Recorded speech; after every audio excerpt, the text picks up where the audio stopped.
Good morning, good afternoon, and good evening. My name is Alex Vines. I'm the director of the Africa program at Chatham House, and I'm very delighted to be welcoming all of you to Angola Forum 2021, Policy Options to Support Economic Recovery in Angola.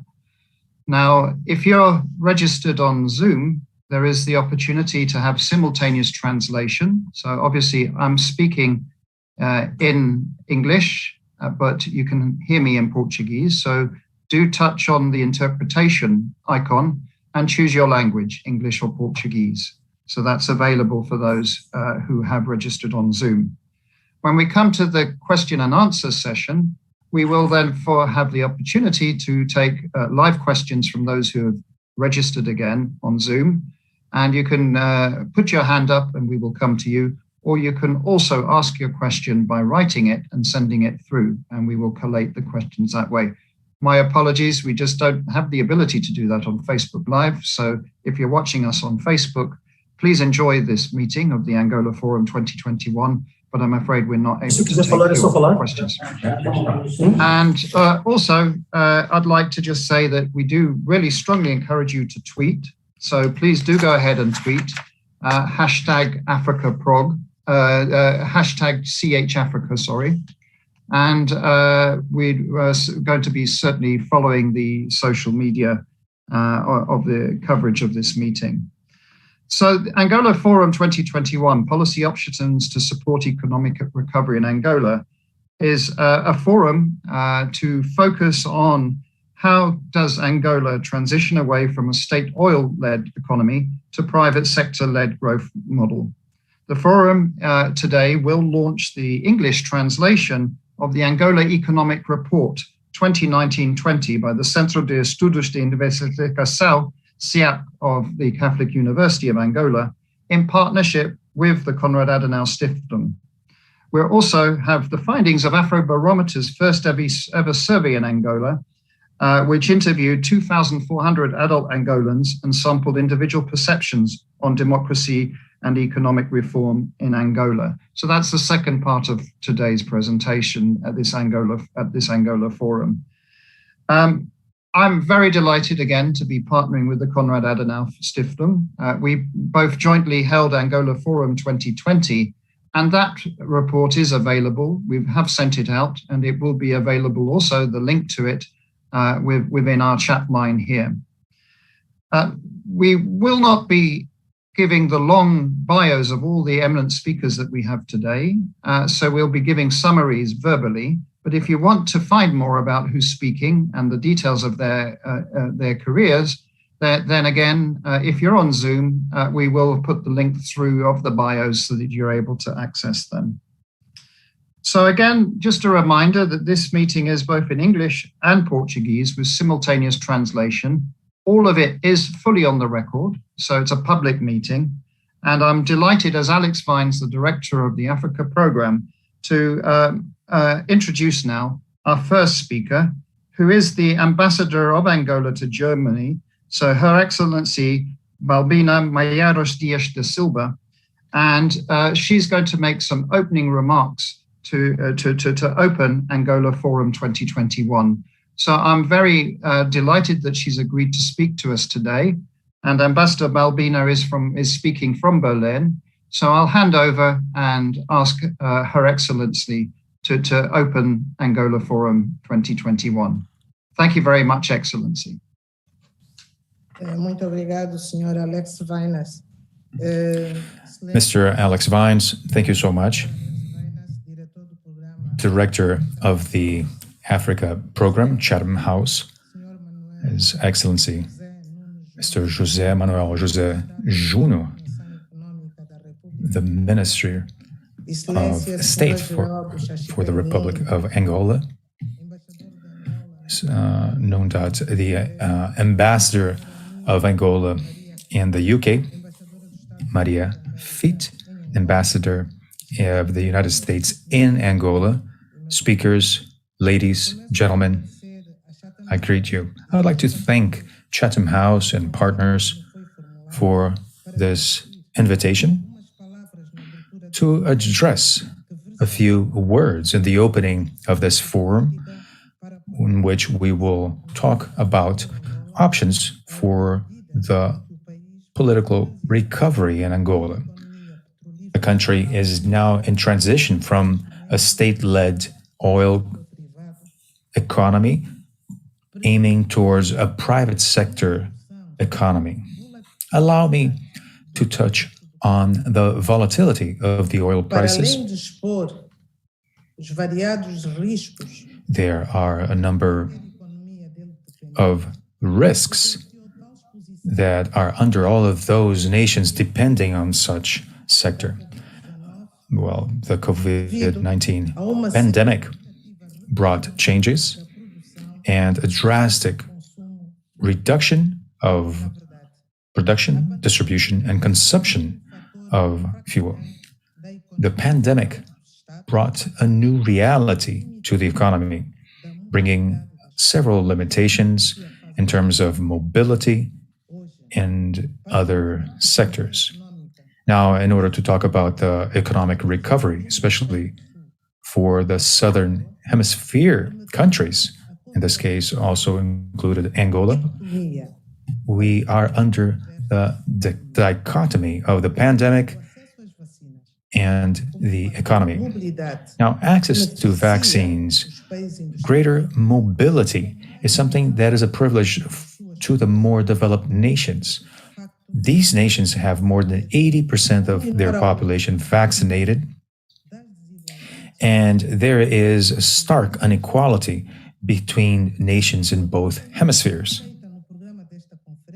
Based on the preamble presented in this conference, the Angola government has a series of actions aiming at structural reform and economic refurbishing.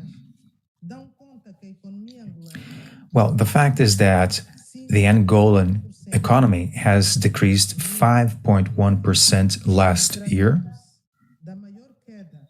and this was the greatest decrease of the GDP in at least 40 years. This is the fifth recession the country is undergoing. There was a decrease in 8.3% in oil production and 3.6% in the non-oil related sector. Such figures were marked for a number of factors. They were all accumulated with the pandemic. The structural reforms enacted by the government aim at opening ways to bring about transition for a company that is being led by the private sector and regulated by the invisible hand of the market. So I believe that this is the fastest way to bring about diversification of the economy. We have resources, land, water resources. We have a need to produce food that is to be served to our inhabitants. And therefore, I believe that diversification of the economy in Angola involves expanding the private investment in the agribusiness. In this, we will open new job placements. Agriculture is the foundation and industry the decisive factor. In a recent public speech, His Excellency João Manuel Gonçalves Lourenço, the President of Angola, spoke about the need and the capacity we have in order to bring about diversification of the economy. According to the President, the country cannot remain dependent on oil on the mid to short term. We need to align the strategic mindset of Angola, and this is something we will be touching on today, and we will mention the pathways to bring about these changes. But this calls for the efforts, for the involvement of all citizens, and especially while sharing the expertise that will be presented today, that will have pundits from the academia and from the private sector. We see several results that brings the foundation for the building of the well-being to Angola and to everyone who lives in Angola. For your attention, thank you very much. Excellency Balbina, Ambassador of Angola to the to Germany and to the Czech Republic. Your welcoming address and your opening remarks set us very well, I believe, for the Angola Forum 2021. I now want to turn to our keynote address, which is by His Excellency Honorable Manuel José Nunes Jr., who's the Minister for State for Economic Coordination. He's no stranger to Chatham House. Last January, we had him at our institute just before COVID. So I'm very glad to be introducing him again to a Chatham House audience. Honorable Manuel José Nunes Jr. is currently the Minister of State for Economic Coordination, as I've mentioned. He has held previous governmental positions, which included head of the Economic and Financial Committee of the National Assembly from 2012 to 2017, and Deputy Minister of Finance from 2002 to 2003. He is also an Associate Professor of Economics at the Agostinho Neto University and was previously Director of its Faculty of Economics. He holds a PhD in economics from the University of York. I never got a PhD, Honourable Minister, from York, but it is my university too. That was where I studied for my undergraduate and master's studies. So I want to now welcome His Excellency to give us a keynote address for Angola Forum 2021. And again, thank you for finding time in your busy schedule to speak to us today. Honorable Manuel José Nunes Jr., I hand over to you to give your presentation. Welcome. Muito obrigado, Dr. Vines. Thank you so much, Mr. Vines, Chatham House, the director of the Africa Program for Chatham House, ambassadors in Angola, the ambassador of the United States in Angola, various participants of this very important forum on Angola. Ladies, gentlemen, in January 2020, I had the immense privilege of participating in a forum organized by Chatham House in which we touched on sustainability, inclusive activities in development in Angola.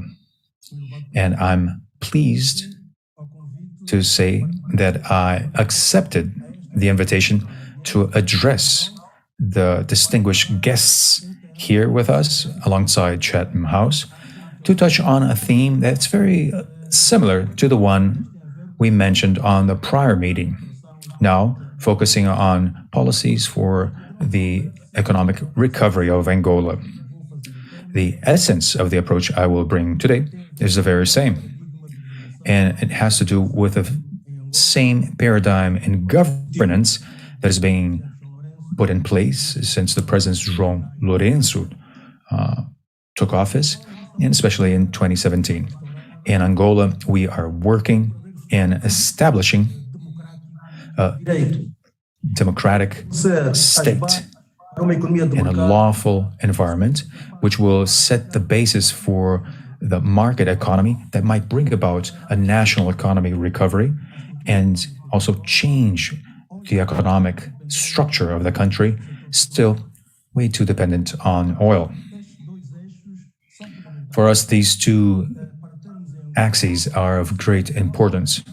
We aim at having a country that is prosperous, developed, and able to give the citizens life conditions that are compatible to their natural resources. We want to guarantee the freedom and initiative of choice for the citizens. It's important to have everyone understand that no one is above the law, and the law sees all and everyone as equals. We will struggle against impunity. This has been very straightforward. And today, the world starts looking at us in a different scope, more positively. This is bringing fruit, and some of the actions in the process has been changing both inside and outside Angola. The public attorney of Angola has been able to combat all of the activity that it comes against the well-being of the nation, and they have been able to undertake their attributions very well. There has been a number of changes. There has been a number of construction, radio stations being built, commerce, and the audit agency has undertaken a new scope in verifying the conformity with the law. This has been able to bring about a greater livability, decrease in corruption in the whole of the nation. Still, in regards to tackling corruption, we have experiencing a number of developments, especially in bringing new values of the public and the livelihood for all inhabitants in Angola. We will bring all options for the establishment of the democratic state and the rightful obeisance, so that this might be a nation that is more competitive, more inclusive, and more open to developments. Ladies and gentlemen, by the end of 2017, the economic situation of Angola was characterized by dire inequalities, both inside and out nations. There was a tax deficit, and there's been a dire situation for the economic situation. We had a significant decrease of resources that were invested abroad. With that, when we started these movements, we were able to balance both internal and external levels of investment. we started a plan for macroeconomic stabilization. From this onwards, this program started receiving a support from the IMF through a program of a broadened investment that is about to come to an end December 2021. As a result of this program, initiated in 2018, for the first time in these 3 years, we've had a very first time of surplus of GDP. And we've been experiencing a rise in GDP and a surplus in our exchange commerce. We had an increase or a prospect of having 2.1% increase of GDP, but unfortunately, because of the pandemic, this was not made reality. We had a deficit of 1% of our GDP, and there was a decrease in 4% of the forecasted growth. So this means that the tax developments has been better than the forecast. This was made possible by the tax system and policy. We had an increase of 30% of what was forecasted for 2020. In 2021, we continued abiding by our fiscal policy. The new figures point to a positive result for the end of this year, which means that we will come back to the forecast projected in 2018. The existence of positive results are of great importance in order to safeguard the levels of debt that still curse the country. We are aiming of resolving the public debt. We want to resolve the midterm debt. We want to come closer to our loaning agents in countries and the resolution of our fiscal situation. This resolution with foreign loaners, this allowed for a payment of the debt till 2023 and opening a budget to bring about new urgent needs in our nations. In regards to foreign accounts, there was a deficit until 2016. We started experiencing a positive result for 2018, 2019, and even last year we had a positive number.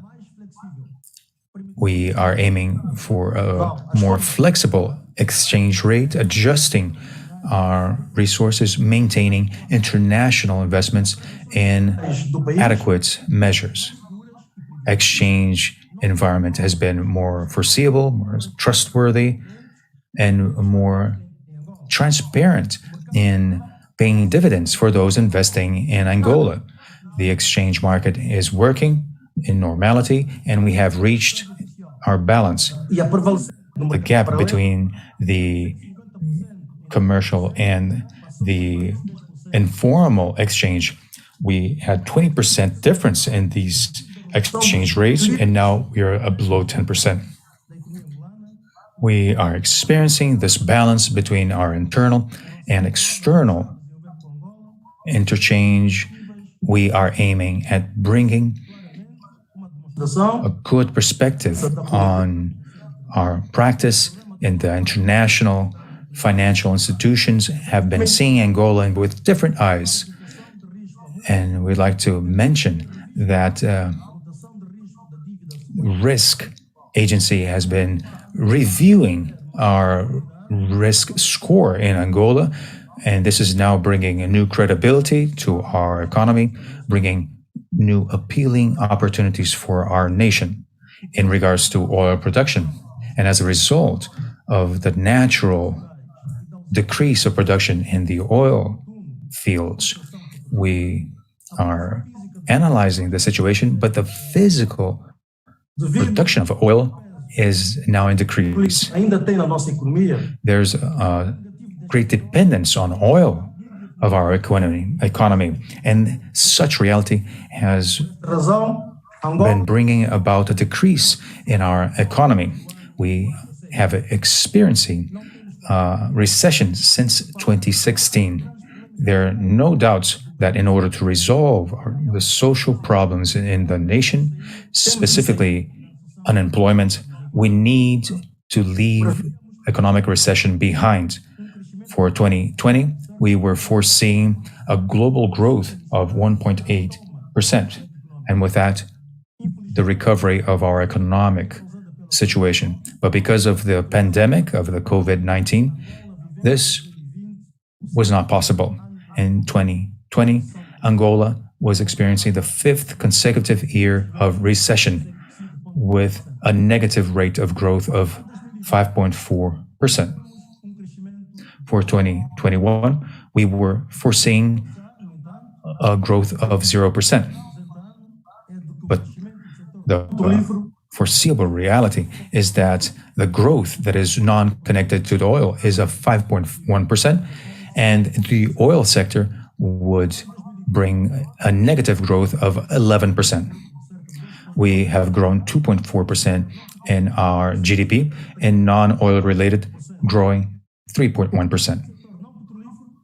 The non-oil related sector for us is of great importance because here we can open up new opportunities and for such is able to bring a new contribution for Angolans.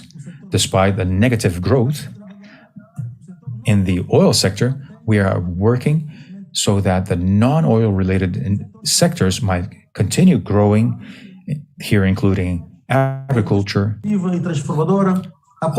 fisheries, cattle, construction, tourism, and other sectors that are in great demand of labor. The revitalizing of the productive sector in Angola, this points to a more sustainable means to increase the levels of employment and to increase the income and the life conditions for our inhabitants, and in this way tackle poverty, inviting new possibilities in the economy. With that, we are developing a new program in partnership with the World Bank, aiming at, in the very short term, significantly improve our indicators in the sector.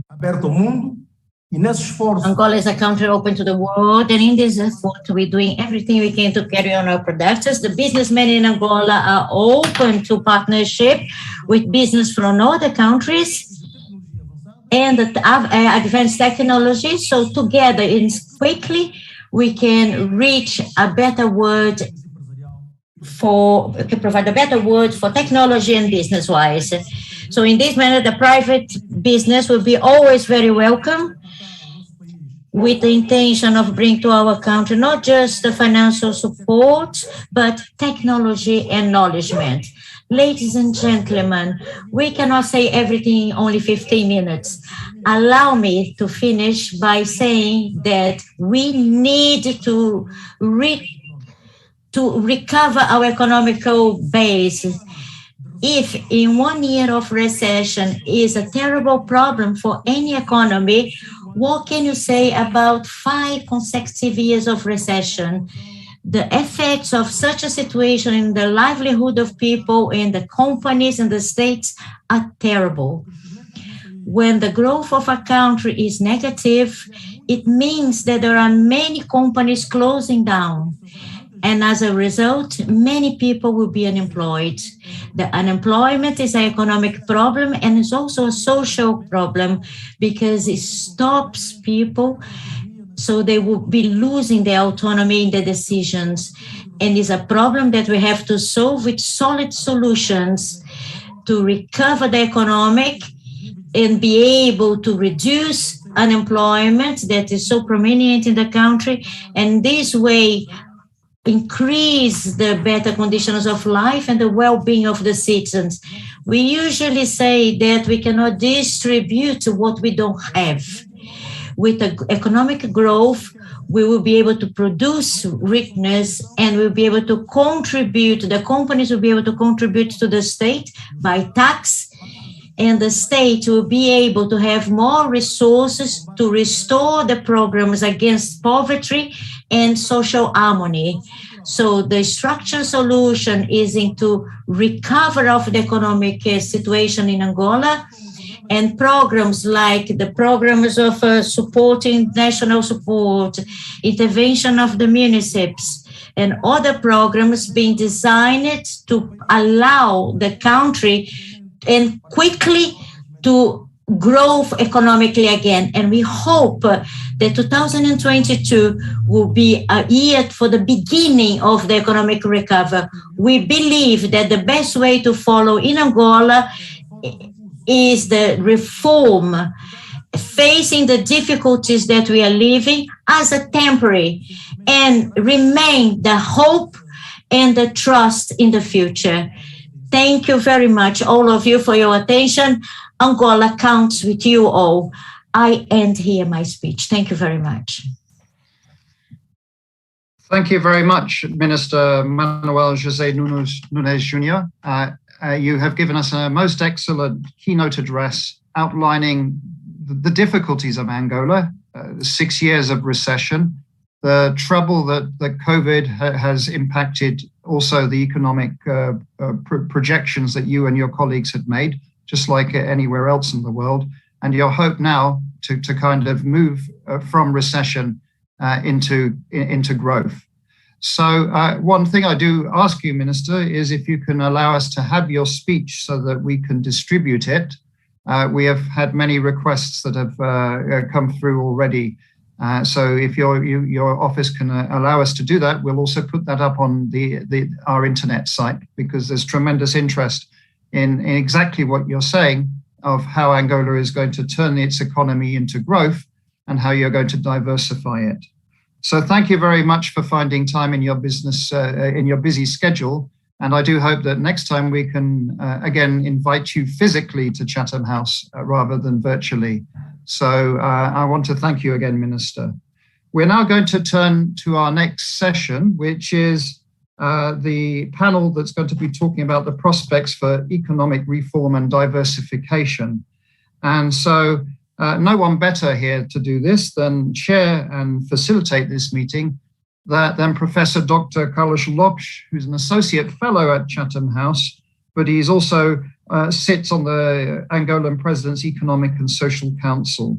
So I'm going to hand over to Carlos to curate the next session, which at its heart is discussing the Angola Economic Report 2019-20 by the Centro de Estudos de Investigação of the Catholic University of Angola, in partnership with the Konrad Adenauer Stiftung, that has kindly facilitated that report is translated into English, and so more broadly available for non-Portuguese speakers. So Carlos, I will hand over to you. We are on time, and I look forward to listening to the discussion with you and the panelists and discussants. Thank you very much, Carlos. I hand the baton over to Cape Town from London now. Over to you. Thank you very much, Alex. And I would like also to thank the Minister for putting us in a good footing, since we now have the assessment by the government of how the situation has evolved, but also giving us some indications of what the prospects are in the coming years, and particularly what are the expectations for this coming this coming year. We'll have the pleasure of listening first to the presentations made by the Centro de Estudos of the Catholic University of Angola, who has been busy producing a report on the economic situation of the country for a number of years. So this is very much an established product that has is an established product that has allowed for quite a significant knowledge base on the economy of Angola. Is one of the most dense reports that is produced in the country. And we have the pleasure today of having with us the main producer of the report and his colleagues, Alves da Rocha, who is the director of the Study Center for Scientific Research of the university, and his colleagues, Francisco Paulo and Manuel Alberto. I'm going to give Alves da Rocha 10 minutes and his colleagues another 10 minutes, because I think they are the main actors of this segment. To present the report. So Alves da Rocha, you have the floor. It's a great pleasure to welcome you.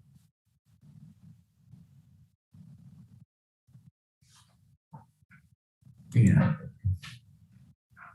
Okay, muito obrigado. Thank you very much, Carlos Lopes. It is a pleasure, enormous pleasure to be here. We've been together not long ago, at the time when you were launching, I don't believe it will be your last book, it's one of the books that where you did in the new university. So thank you very much to Chatham House and the Foundation Conrad Tower that allows the translation and facilitate the translation of the report of 2019 into English, which for us is a Catholic University of Angola, is a center of studies, which was an enormous thing for us, because after the report being translated into English, the public, we can reach a larger public and they can reflect about the reflections that we made about the social and economical situation in Angola. So this will be a little bit wider. So I would like to start by saying that the economic report next year will be 20 years. And systematically, I'm sorry, it sounds a little bit, it was producing reflections about the economic situation in the country, and it was going forward in proposals from institutions. We never been considered, at least some time ago, as a partner of the government to discuss and approach the economical situation of the country and to provide models of a solution to invert the situation. Whoever wishes to read the economic report, which has been elaborated since 2002, will find positions in the approach that were dealing with a lot of concerns about the situation, negative situation, which affects everyone, affects the economy, affects the society, because they had already identified in the report, in the economic report, in 2015, 2014, that after 2009, when we had the big financial international crisis in 2008, since after 2010, the Angolan economic, it was losing sustainability, your own growth. And this was visible by the statistic data. If we have a statistic data, we will see for a long time, we will see that after 2009, so in 2010, even though that at that year there was a positive return of GDP, we will see that the intensity of the dynamic of growth in our economic, it was lost.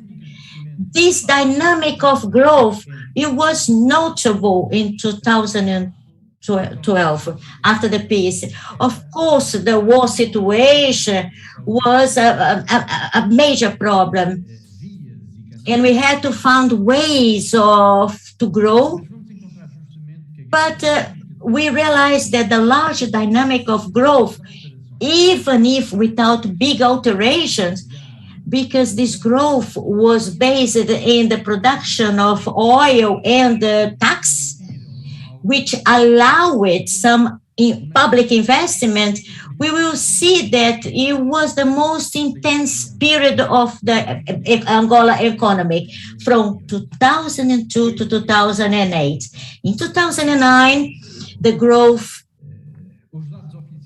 the official data says that the growth was positive at 29%, but our accounts in 2009 with the broke of the tribute, the tax, and I'm terrible sort of sound, which was the two major factors which fed the economic growth in Angola.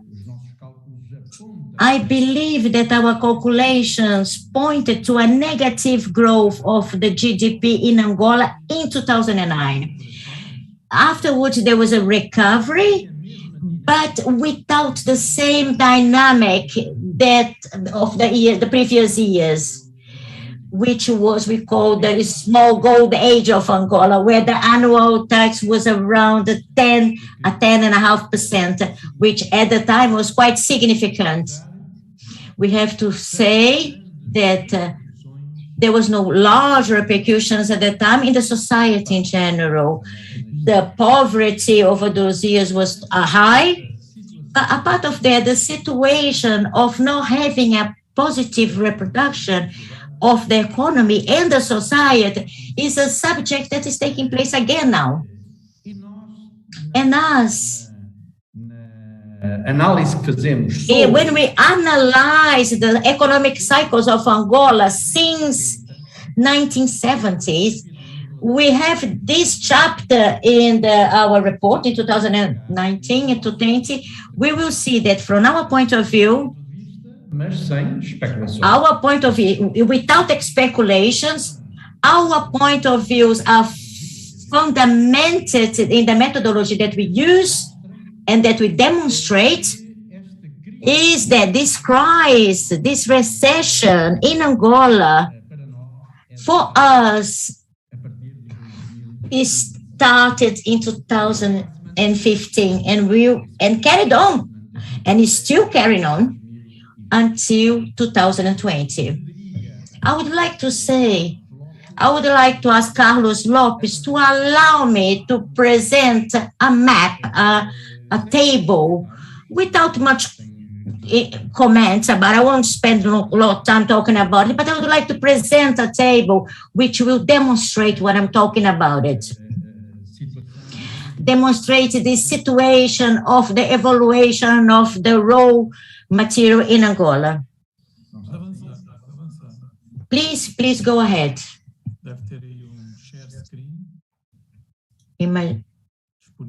Não, peço aí aos meus colegas.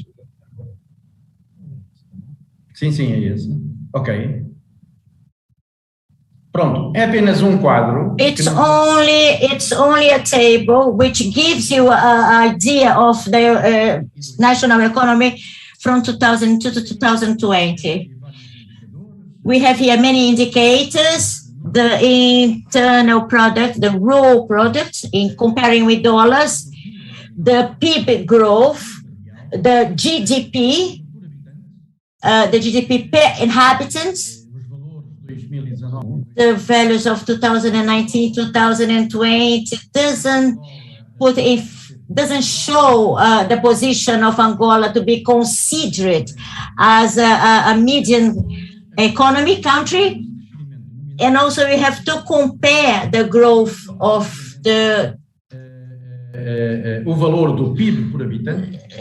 For example, the GDP per inhabitant. I would like to call your attention to the sequence of poverty in Angola when there was a growth of the GDP per inhabitants that put a large part of the population in poverty and misery that are not compatible with the human dignity, and let alone the strategies that try to recover the dynamic of economy in Angola. Because without internal market and without the power of acquisition, that is what transform the consumption of family into a factor of growth. Without this alteration of this situation, the recovery of the economy is not going to be easy, because Angola is still participating in the international economy only by the oil. Germany is aware of it, but the participation of Angola in the international economic relations doesn't take place with other products. There was attempts, but was not successful. I would like to add that in reality, the government been elaborating for some time, not just from the 1980s, so some time ago, the government in Angola elaborate programs of recovery of economy, programs of bettering the social condition of Angola, but were programs that didn't work. Because in my opinion, the last criterion that for the evaluation and a positive evaluation of the economic policies is the situation of the population. The economies that are made in the world are made by the men and by the people. If the economic policies do not demonstrate results that demonstrates the better conditions of life for the people, the educations in other areas, so we have to question and argue the nature of these economic policies that was created, including the programs that were created that enforce these policies. And for us, these programs that are in place, they don't have, at least for now, produced the effects that the government was expecting. And part of the population was also expecting improvements in their life as a result of this program. But this is not taking place. The GDP is still negative. The poverty is still rising. Unemployment rising. The poverty in general is on the top and is in the situation that is not recommended to the international level. And the international community and the finance community and the international business community, they don't look only to the economic indicators. They also look to the social situation of the country that in some circumstances may potentialize economical situations, complaints by the population. And it's important that there is a bettering the conditions of people to avoid the scenarios that we see, the people homeless everywhere. There's not just children living in the street. Of course, we have to believe in the goodwill of the government. The programs are in place. They will be referred to during this session. And with regards to the economic report, the economic report has 13 chapters, and I would like to call the attention to 2 or 3 chapters. I know that there is an intention of the social studies and the economical and political studies to innovate, to be a factor of innovation. The social analysis will demonstrate the increase if the GDP rise or it did not, if there was any benefits in the different sectors or not. We have now to face different challenges in the modern economy, in the international relationships. For example, da educação e da saúde e que tem que ver com o relacionamento entre. Well, we need to take into account the relationship between the economy of health and the economy of education and the GDP as a whole. This is a subject that hasn't yet been dealt with. These are areas of knowledge that are being taught in the academia in different nations, talking about the economy of health and education. In the economic report issued in 2019-2020, in the 4th chapter, in which we touched on the forecasts. These are calculated on base with the world modules, and we did this in partnership with our Norwegian partners. This is a means of bringing a forecast based on these budgets, and these budgets are subject to idiosyncrasies, each one of the nations, and we spoke about this with our Norwegian partners, and the modes of putting together these modules. We highlighted in Chapter 5 the families, the economic model since last century, and we have the learning experiences, because in the 70s of last century, we had a different reality. Angola pointed towards growth that did not recur until the present moment. In Chapter 6, I was mentioning about structural risks in the Angolan economy. This is a new chapter of the economic report. In this chapter, we see various areas that are seminal to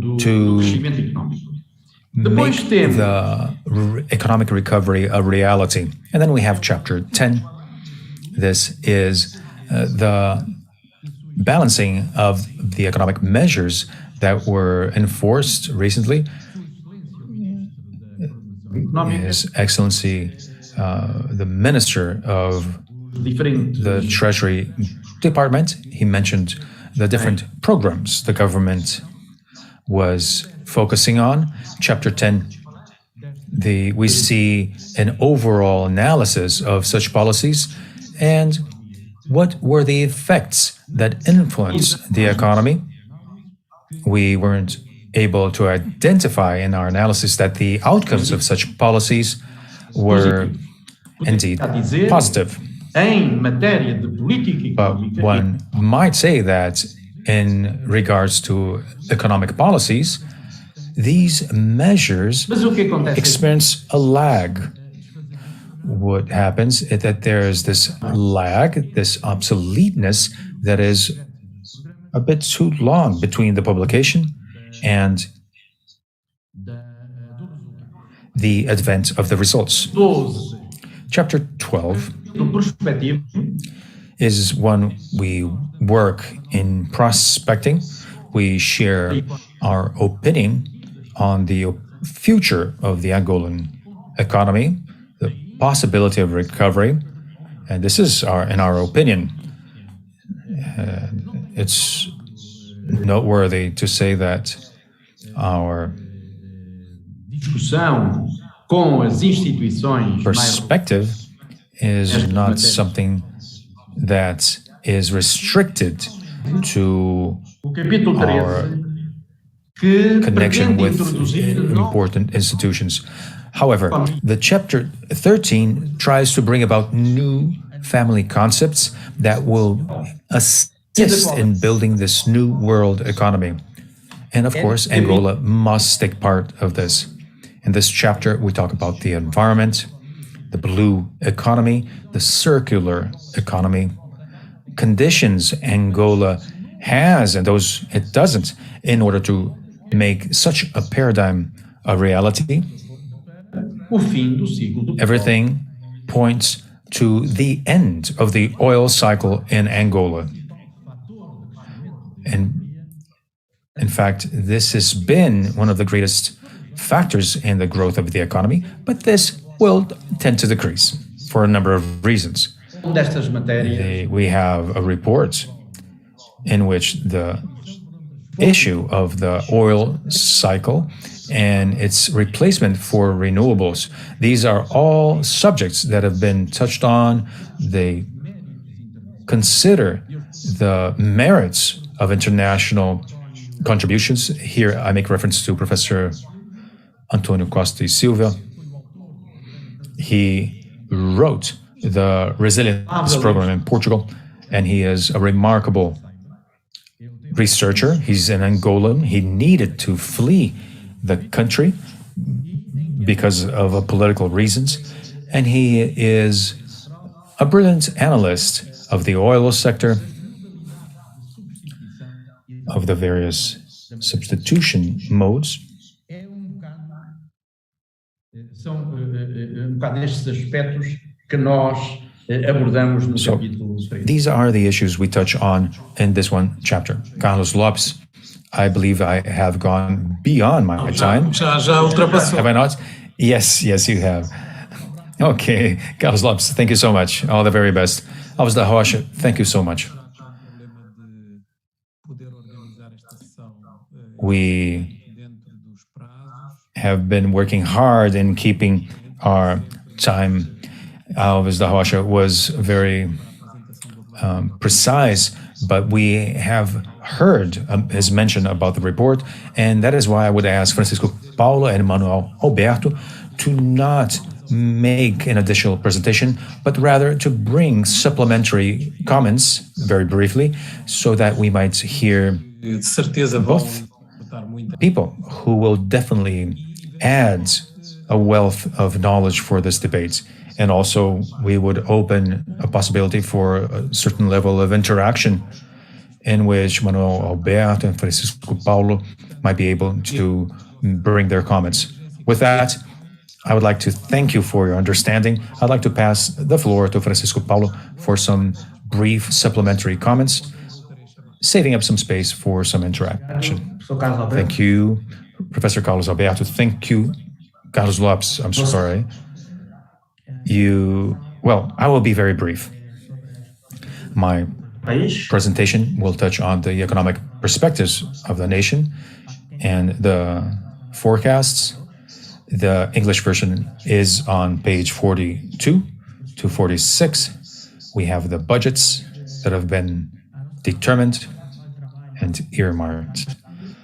Our greatest concern is public expenses, public and private investments, oil production, and diamond production. In 2021, our model foresees recession between 0.1 to 0, actually 0.1 to 2% recession for this year, and we might experience growth in 2022. We might, I say, because the economic growth in Angola is spearheaded by the oil sector. Unfortunately, the non-oil related economy cannot walk with their own legs. They fully depend upon the oil sector. If we analyze the industry as a whole, a good portion of the products, we have all raw materials imported. We have undertaken the foundation or the implementation of industries in Angola, and they were built depending on raw materials and the imports of these. Most of them are connected with the oil sector. When there's an issue with the oil sector, this will definitely cause an effect for the imports of the raw materials. So the fact is that the building of these industries, that we might consider a local content that is rather higher, avoiding the dependence on foreign trade and imports. We need to develop the value chain so that the local raw materials might be well used. For instance, the beverage sector. A lot of beverage is being produced, be them alcoholic or not, but all raw material is important. If we were to analyze the agricultural output, we have a number of fruits being produced here. There's no specialized company here able to create fruit concentrate in Angola. All beverages being produced here depend on imported raw materials. So we need to invert this rationale in order to allow for economic growth. Here, we believe that we need to focus on this. we need to retrieve $1.5 billion of the sovereign fund and to redirect this. This would bring about a new change in the various sectors that are not connected with the oil. But we see that that did not take place. The program was not properly implemented.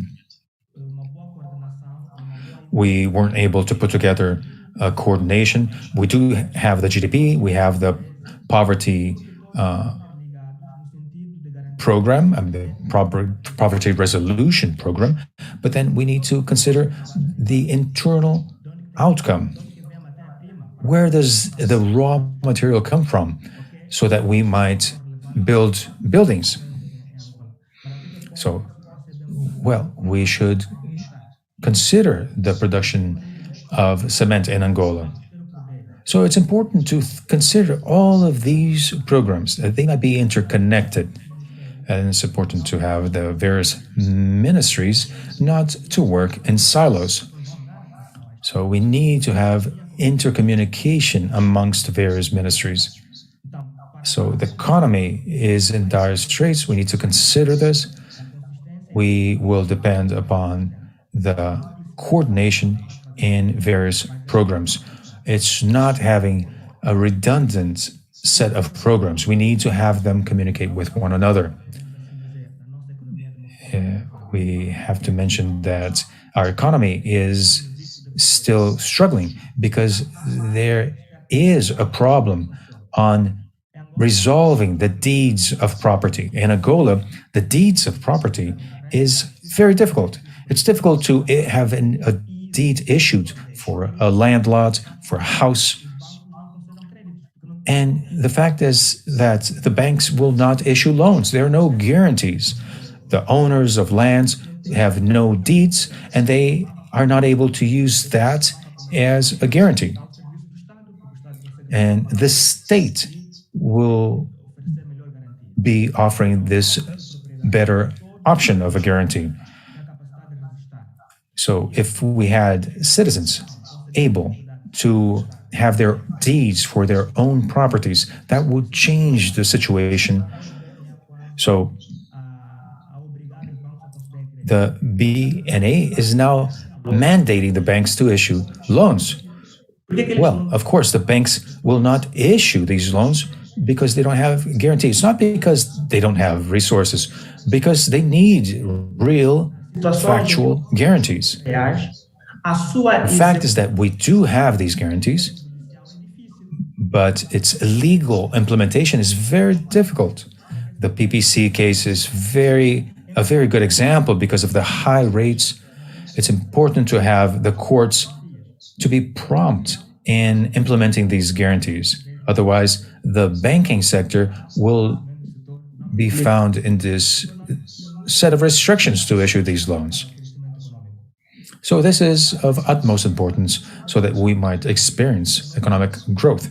So if we do not resolve the issuance of deeds of property, we will not experience growth. Just a very last comment, please, if you allow me. The issue of stabilization. So we are in the program of stabilizing, aiming at growth. So we are able to grow in order to stabilize, or should we stabilize in order to grow? So, and what has been the cost of such stabilization? Thank you so much. Thank you, Francisco Paulo. Manuel Alberto, I would like to kindly ask you to be very succinct because our time is very restricted. Alberto, please. Thank you, Dr. Carlos Fortes. It might be that you have two devices on. Maybe you should turn off one of your devices. Okay, is it better? We still hear echo. Dr. Carlos Lopes, thank you. I will try to be brief.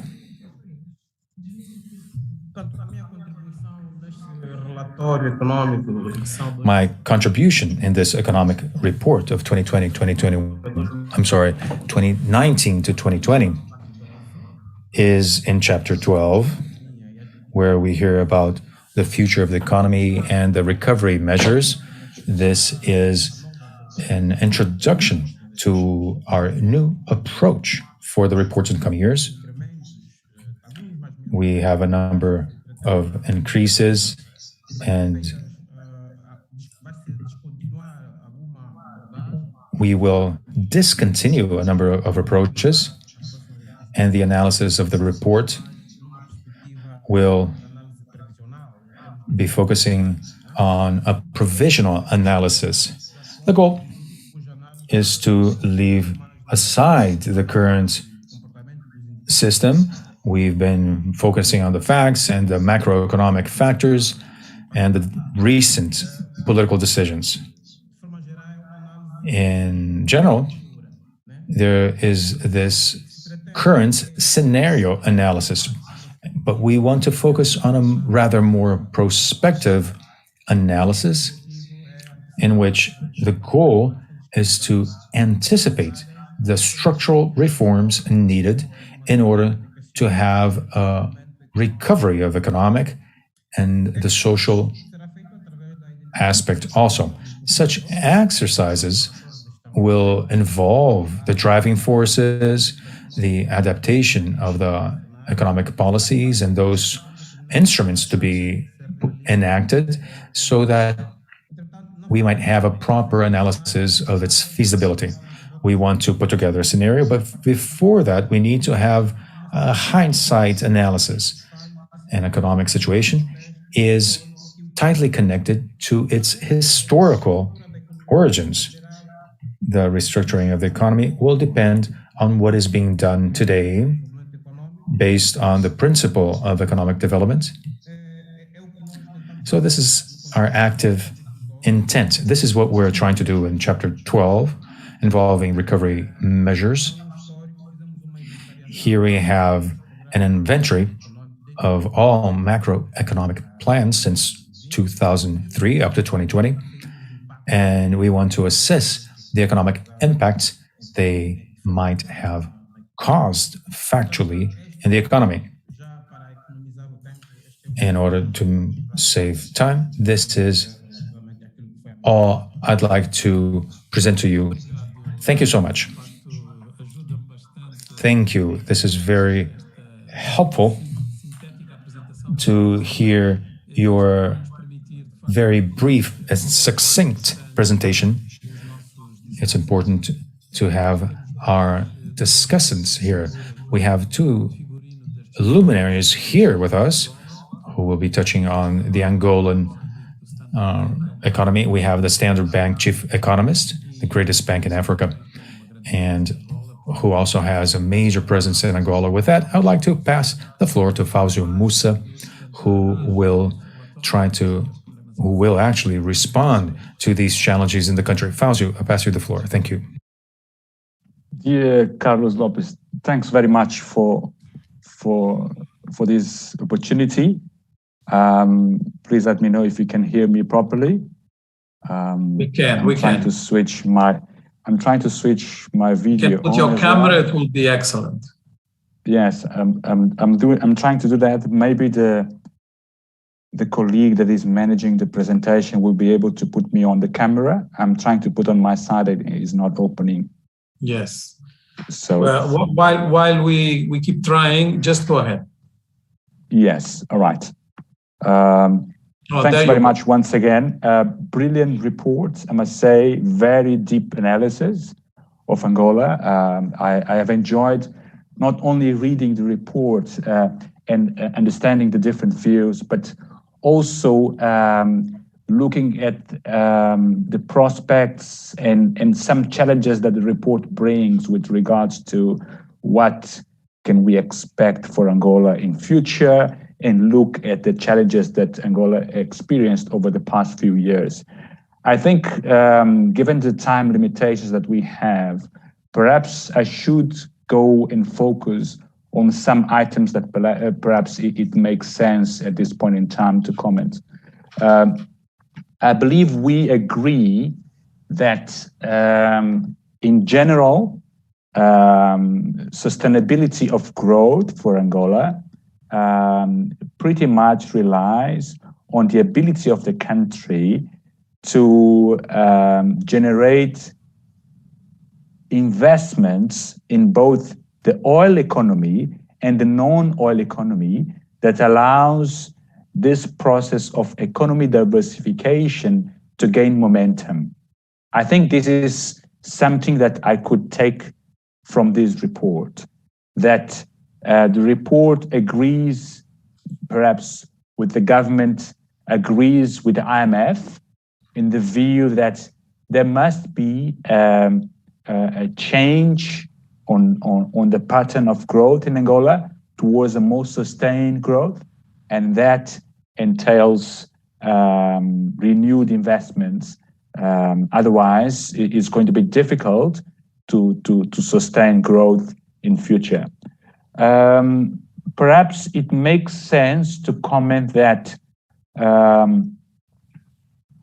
when we look at this report and we listen to some of the comments about the economy still not being able to deliver an improvement on the living conditions for Angolans, I think this is quite a strong conclusion, and it makes sense perhaps to explore as we go ahead on the analysis and to explore some of the bottlenecks perhaps that are limiting growth in the country, but not only that, what is really making difficult for growth, once it's achieved, to find its way towards improving the life of Angolans, to bring prosperity to the country.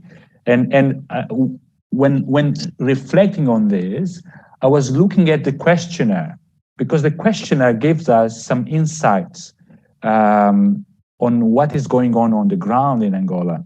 And perhaps I will put here some of the questions that the questionnaire brings, and maybe this is going to help us take this discussion further. I know we have time limitations, but for example, the number of Angolans with access to the internet, 21%. So how is Angola going to grow, especially with the view of deploying skills to people, that they are more productive, that they can contribute more towards the economy, if they have such a low level of perhaps connectivity, access to technology, access to information. So maybe this is a topic that is worth looking ahead. When we look, for example, available of water, which is again another indicator that would lead us to see perhaps how the investment is transforming the lives of Angolans. The questionnaire tells us that only 19% of the population has access to water, which is distributed to the network. So perhaps as we look at sustainability matters, given all the challenges that Angola has, I think it makes sense to reflect on the responses that we see on the questionnaire. And as we try to address these responses, maybe we will clearly understand why it's being difficult to see Angola coming out of this, let's say, prolonged recession. It's because certainly the country is not being able to make investments. Of course, to make investments, they really need access to funding. They really need access to technology. Critical is also access to electricity. The questionnaire says that only 53% of the population has access to electricity.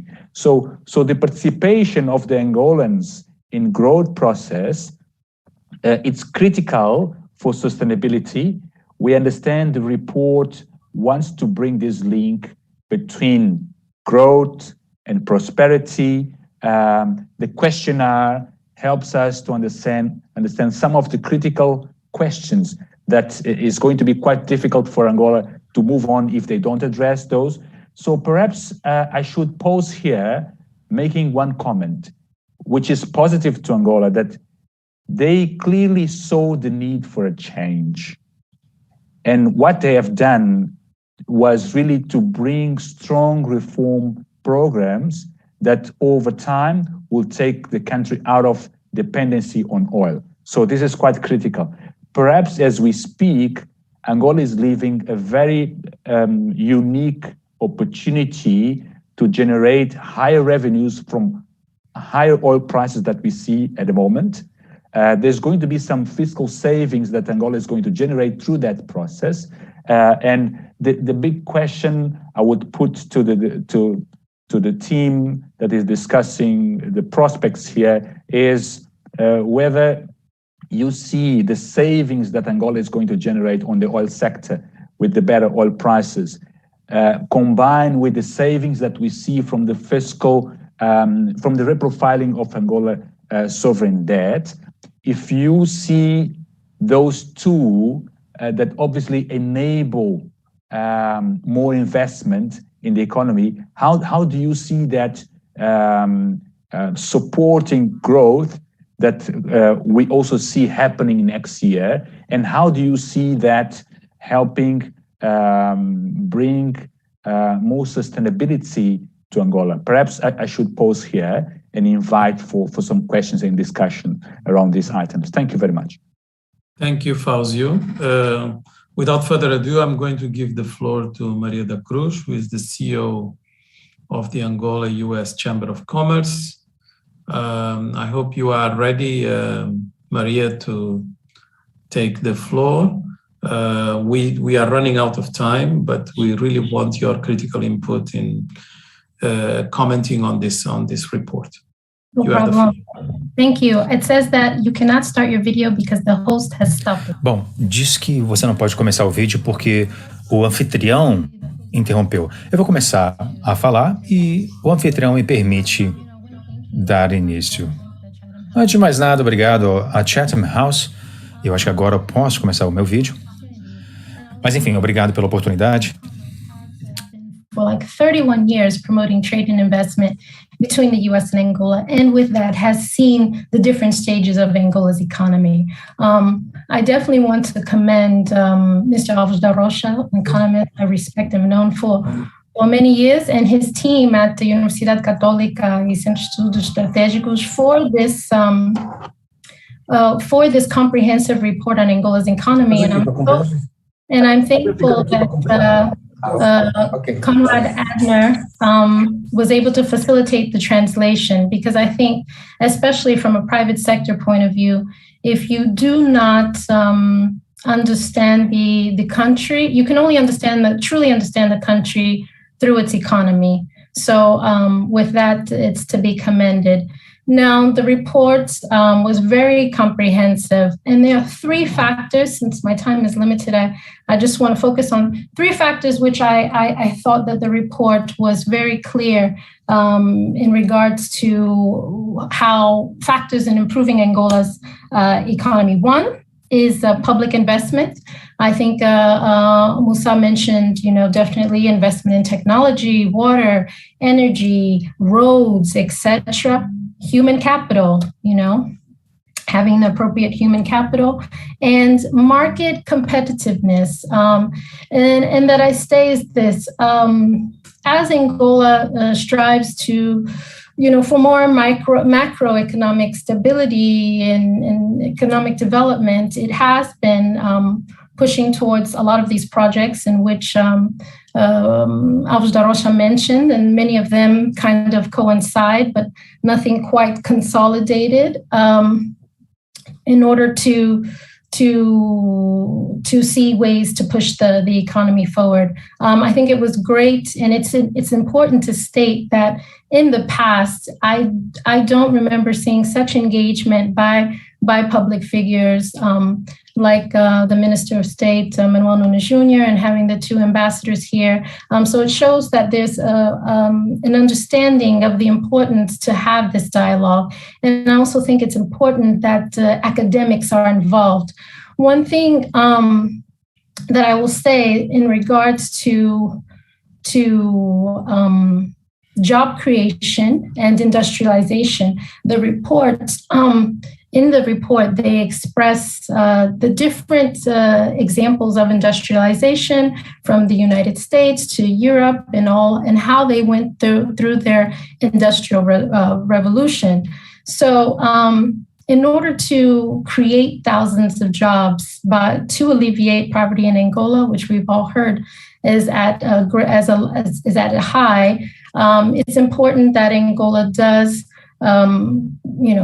begin to work on its value supply chain corridor, like another gentleman mentioned who was part of the report, that oftentimes there are raw materials available in country but that there's no way to be processed, and sometimes it's imported. Now, I think when coming to foreign direct investment, which we know the country very much so needs, it's important that investors see the creation of the economic zone, the African Continental Free Trade Agreement, AFTCA, as an opportunity in regards to economic relations with the continent, and using Angola as the country of choice. And through AFCFTA, I think that investors can look into about 100 or so companies that the government is planning to privatize, or has already is in the process of privatizing, and large number of those are industry in factories that can really use the expertise and the know-how of countries from the West. Now, I will say one of the aspects also that stuck out to me in the report was the fact that the report said the banking sector continues to be one of the most profitable, organized, robust, and stable of the Angolan economy. And I think that will be largely increased by the independence of the Central Bank of Angola to come due to the presidential decree of February 2021. The report also discussed programs PIM and Prodesi, etc. One I would like to highlight, it was also mentioned in the report, was the MOSAP program, Escolas de Campos de Angola. It's a project with the World Bank.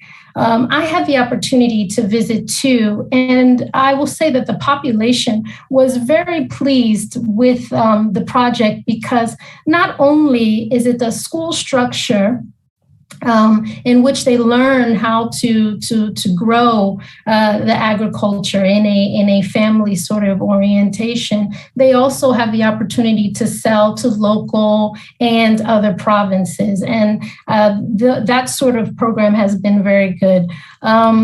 Also, what struck me in regards to the report was the fact that I'm sorry, I lost myself here.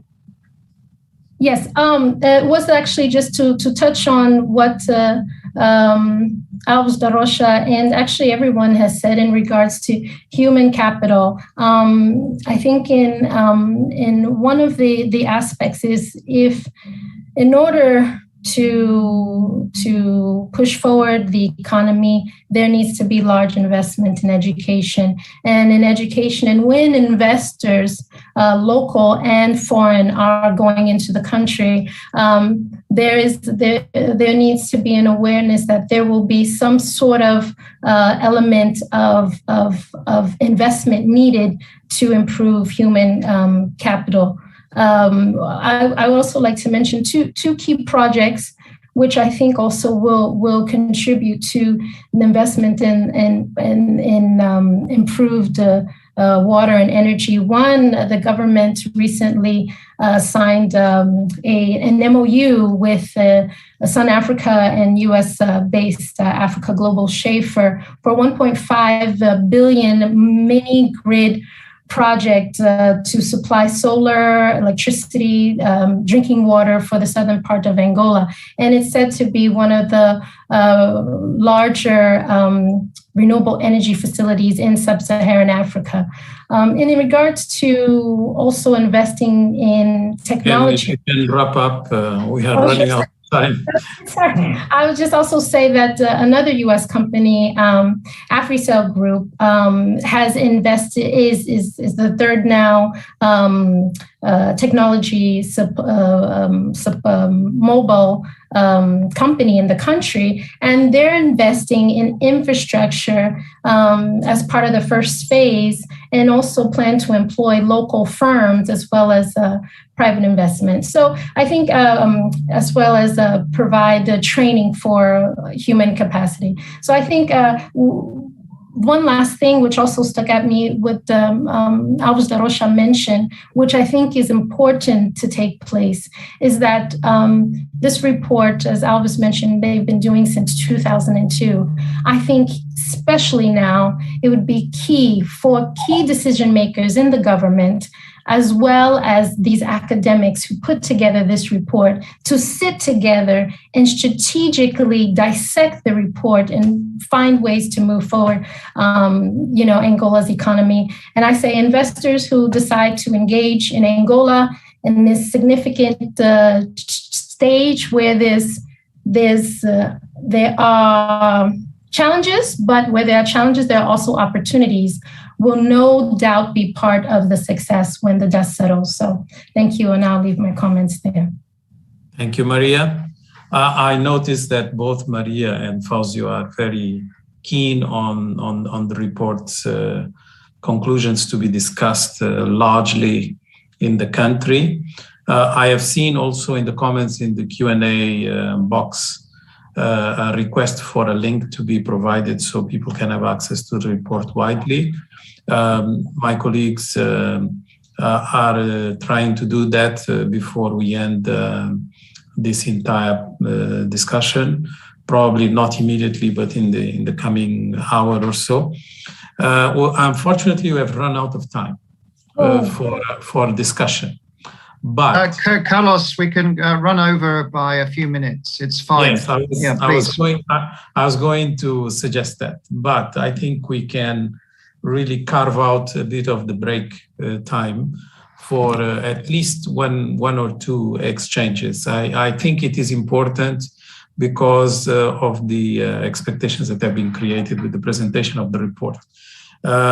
So if we have one hand raised in the participants that have entered this discussion through Zoom, we'll give you the floor for a quick question. Any takers?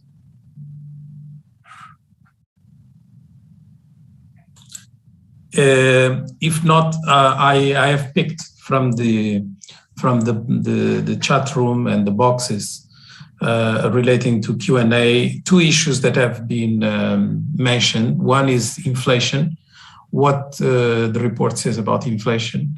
And second is about unsustainable expenditure, how Angola should have some sort of a more consistent response to this problem of arrears, and how it has been tackling this problem, and how it has become so central in the judgment of the prospects of the economy and the business climate.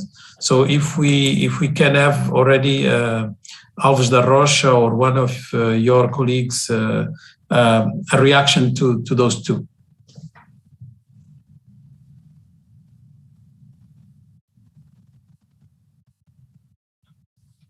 I see Francisco Paulo. Can you just respond, Francisco? Yes, may I? Posso? Yes, please. Ok, eu vou falar em português. Okay, I'm going to speak in Portuguese. No que diz respeito à With regards inflação, of inflation, this is being well established that inflation in Angola is not only a monetary, a financial problem. Because if it was only a financial, Benedea in his mandate would have controlled the inflation. The inflation in Angola is also a question of offers and also a structural problem. What's happening?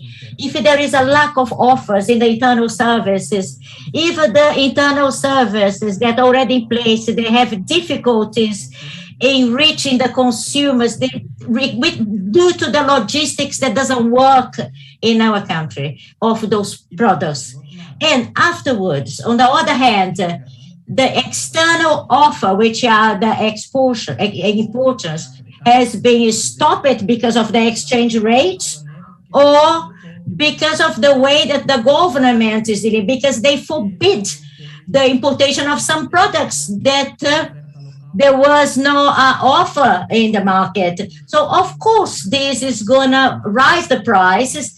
So inflation at the moment is a structural problem.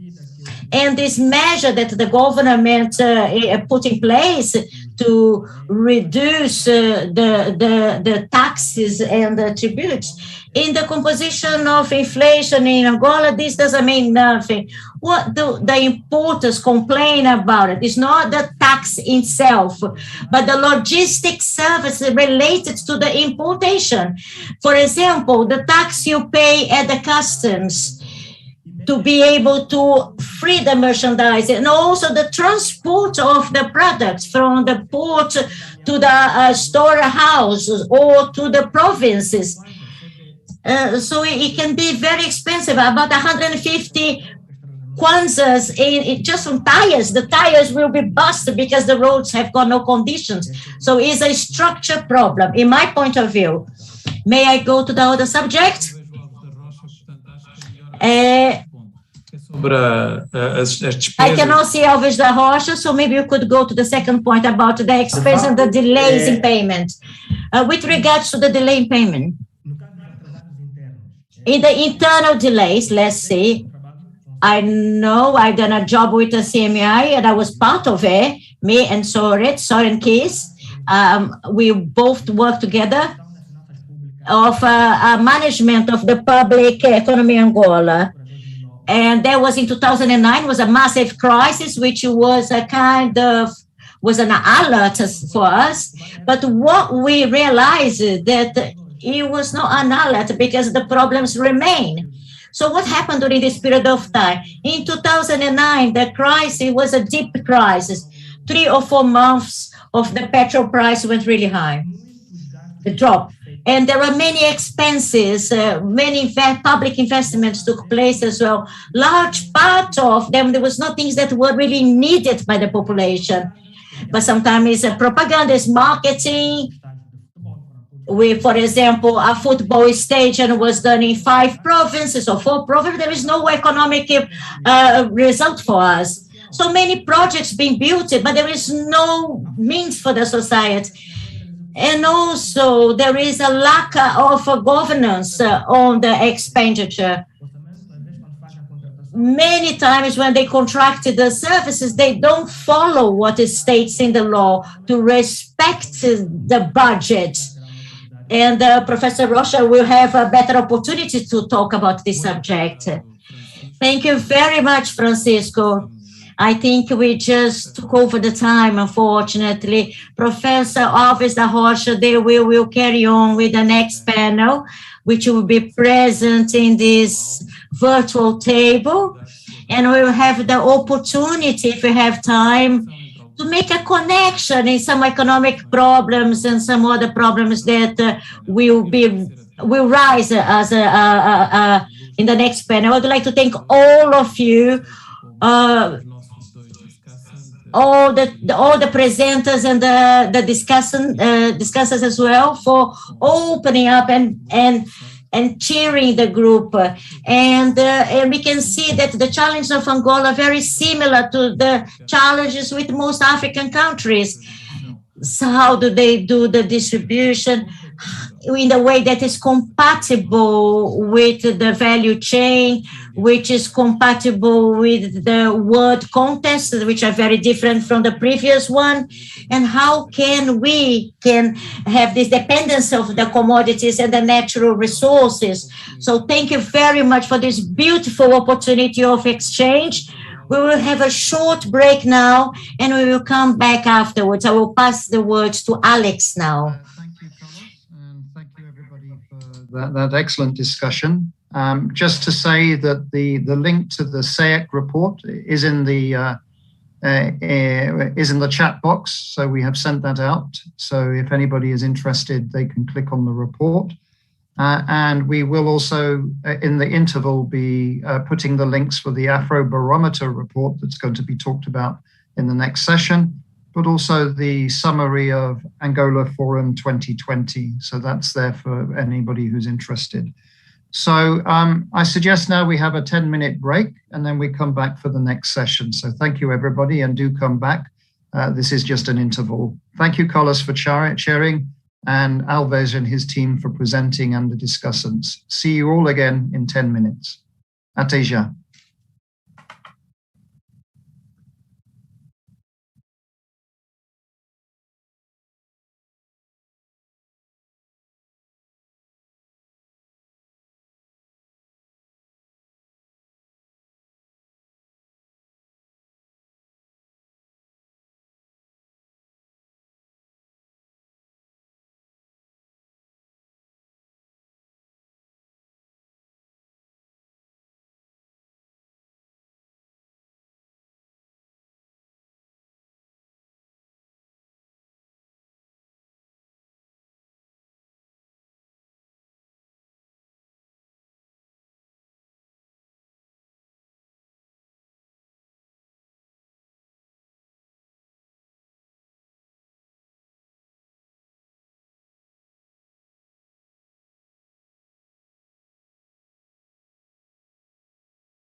Good afternoon, everyone.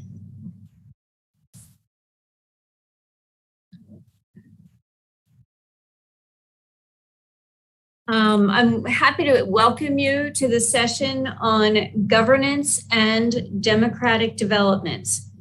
First off, I want to welcome the panelists. We have Carlos Pacatolo, who is a principal researcher at Ovilongua Estudos de Opinião Pública, Albano Agostinho Troco, the postdoctoral research fellow at the University of Witwatersrand, and Paula Cristina Roque, who is an independent analyst.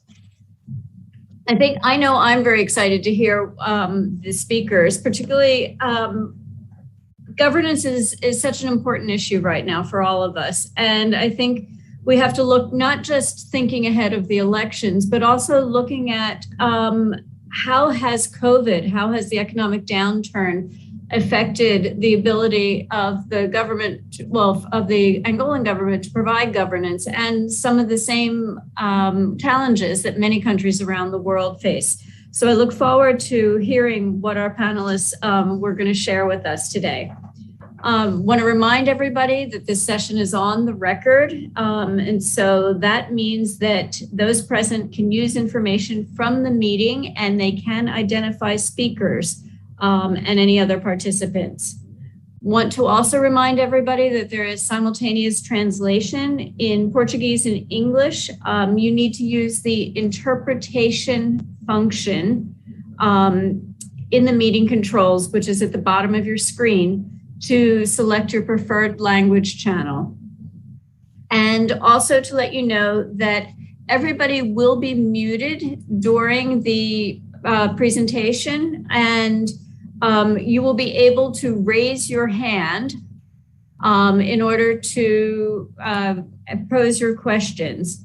If you are selected, you will then be able to, the Africa program team is going to unmute you to ask your question. I'm also having some technical difficulties again. Can you all hear? We can hear you clearly, thank you. Okay, then I'm going to keep going. Reminding everybody that no filming or recording of this event are allowed without prior permission from Chatham House. However, we would love it if everybody were able to retweet or tweet and use the hashtag CHAfrica. And so now let me introduce our speaker and participants, and let you know also that more detailed biographies can be found in the link in the chat box. So first off, let me introduce Carlos Pacatolo, who is a political scientist and principal investigator at Ovilongua Estudos de Opinião Pública, which is a national partner of Africa Barometer. He has also served as the general director of the Instituto Superior Politécnico Jean Piaget de Benguela since 2017, and has served as a visiting professor at the Catiavala Buila University and Mozambique Catholic University. Albano Agostinho Troco is a postdoctoral research fellow under the SA/UK, South African UK bilateral chair in political theory at the University of Witwatersrand in Johannesburg, South Africa. He holds a PhD in political studies from the same university. His research interests encompass issues on electoral politics, processes of democratization and autocratization, secessionist conflicts, and international relations. Paula Cristina Roque is an independent analyst. She has spent 18 years working on conflict analysis and human security in Africa. And from 2016 to 2019, she was an advisor for Sub-Saharan Africa with the Crisis Management Initiative. She previously was a senior analyst for South Africa, covering Mozambique and Angola with the International Crisis Group. Paula has a doctorate in development studies from the University of Oxford. She also holds an MSc in human rights from the London School of Economics and a Bachelor of Arts in social anthropology from ISCTE in Lisbon. Her forthcoming book, Governing in the Shadows, Angola's Securitized State, published by Hearst, will be out in September 21. So with that, I will turn it over to hear about the survey findings from Carlos Pacotolo. Thank you. Muito obrigado, senhora embaixadora, pela introdução. Ambassador, thank you for your introduction. Good afternoon. I'd like to thank you for the invitation brought to us by Chatham House. We will share data from the very first survey from Afrobarometer. It exists since 2011, and in 2019, there was an international opening, and we were selected to undertake the very first surveys with nationally representative sampling of Angola. The conditions that brought about Afrobarometer Angola were two. First, the undertaking of the census in 2014 of the population, and the second, the one that brought President João Lourenço to government and the changes he brought. And all these two premises allowed for the inclusion of Afrobarometer, including Angola, in the list of 38 countries where Afrobarometer is present. Angola is the 39th country. I'd like to introduce these results, touching on democracy, rule of law, and the performance of the government. Something else. This is a survey that took place from November 27th to December 27th, 2019. 2 years have elapsed since the taking office of President João Lourenço. Well, there's a whole lot of information available on Afrobarometer. This is the map we are proud to show. Here we have Angola listed amongst the Afrobarometer countries. Here we see the methodologies. If you have any challenges, please let me know. In regards to social demographics, we interviewed 2,400 adult Angolans above 18 years of age. They are divided by gender, 50% each.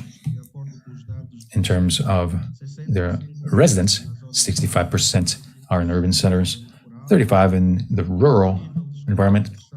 In terms of education, no formal education, 21%, primary education, 31%, secondary education, 36%, post-secondary, 9%.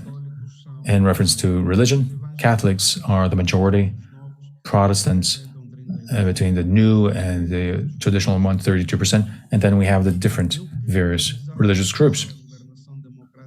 In regards to the demographic perspective, as all, we can say that 40% of Angolans would rather choose democracy in comparison to other government kinds.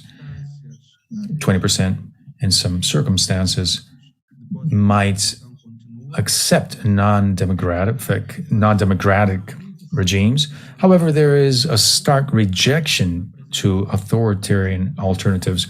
Here we have 3 different types of authoritarian regimes. Single-party rule reaching 70%, be it a one-man rule with authoritarians, 63% rejection, and military rule, there's a rejection of 60%. There is a clear predilection for democracy and a rejection to the authoritarian forms and expressions amongst those interviewees. As we analyze democracy that is in place in Angola, data shows us that for those living in the cities and also with those who are rather more educated, be it for the underaged Angolans, we can see from this graph that 40% as a whole consider that the Angolan regime is a full democracy or a democracy that has some issues. Here we have the national average. In the cities, 33%, most educated reaching the lowest ranges in 32%, and between 18 and 35 years of age, we see 38%. When we inquire if the interviewees are satisfied as to the whereabouts of the democracy in Angola, with full satisfaction or reasonable satisfaction, very low. 18% expressed some level of satisfaction in reference to democracy in Angola.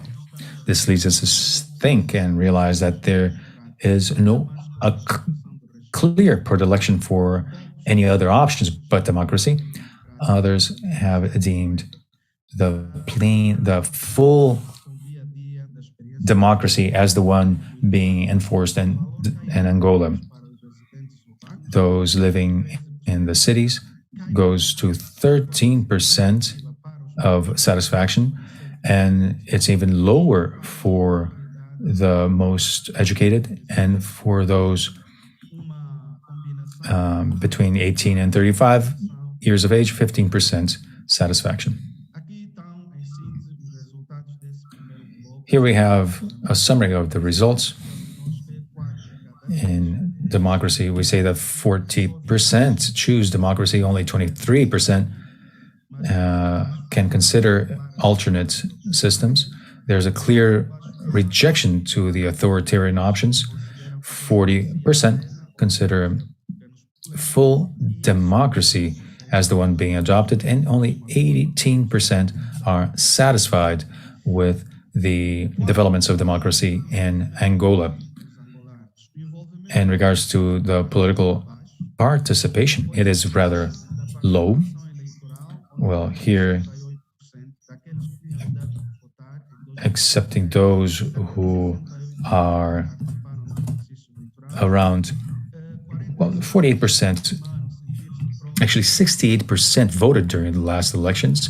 46 feel close to a political party, but there is a minor political participation. Those attending political rallies, 27%, worked for a political party or as a candidate, 20%, and those who were contacted by a representative during the campaign, 15% were approached by representatives. So this is a rather minor participation. As we analyze the political participation based on gender, women are those who have a smaller political participation in comparison to men.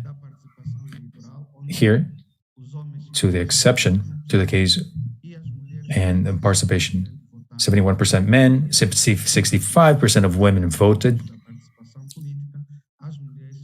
We inquired if those who feel close to the political party, 46% each.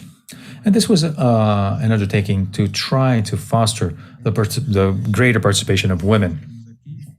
So this is what we have. Women are lagging behind the men. Few people are politically active. In reference to the rule of law,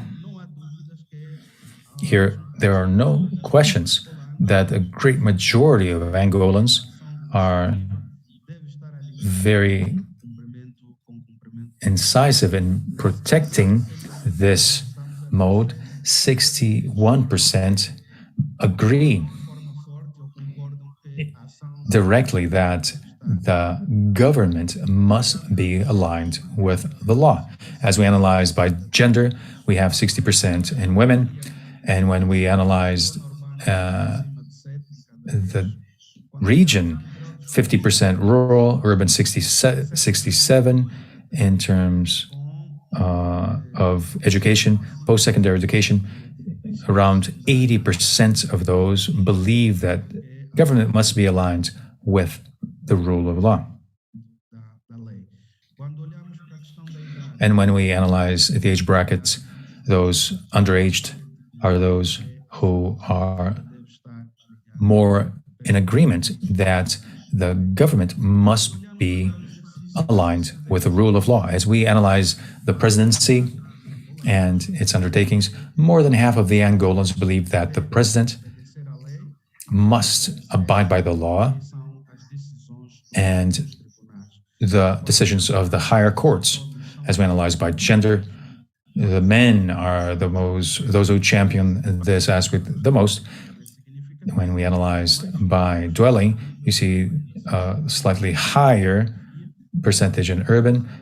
Those with greater education are those who champion the most the fact that the president must be aligned and abiding by the law. And the same happens with those who are underaged. Those between the age bracket of 18 and 35 years of age. When asked if the president ignores the law and the courts,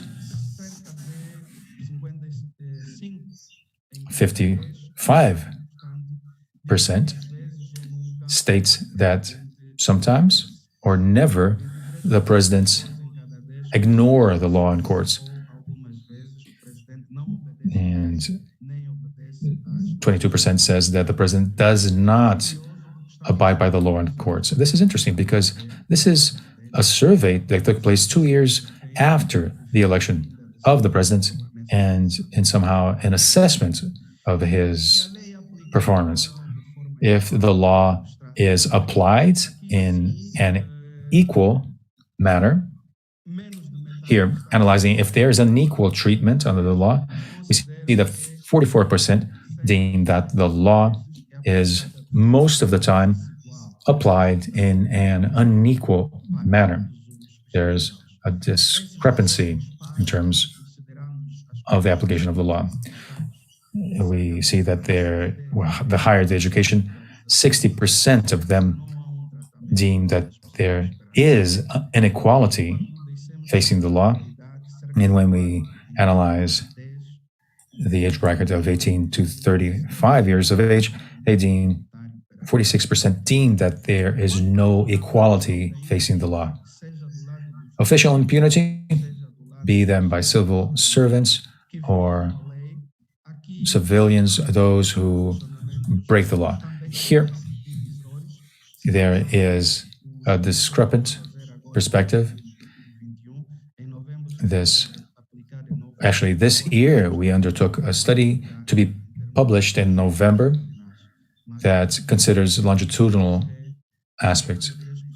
Data points that 43% deem that civil servants that break the law remain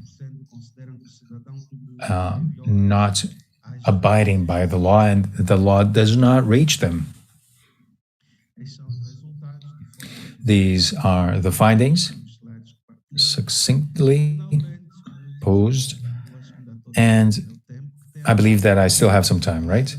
I would like to talk about the government's performance. Well, the first leader, the president, has an approval of 44%. It's higher when comparison to members of parliament and also in comparison to the members of city administration and provincial government. 4 in 10 Angolans approve of the president, either reasonably or fully agreeing with what is being performed. In terms of the approval of government's performance, there are a few of them. 30%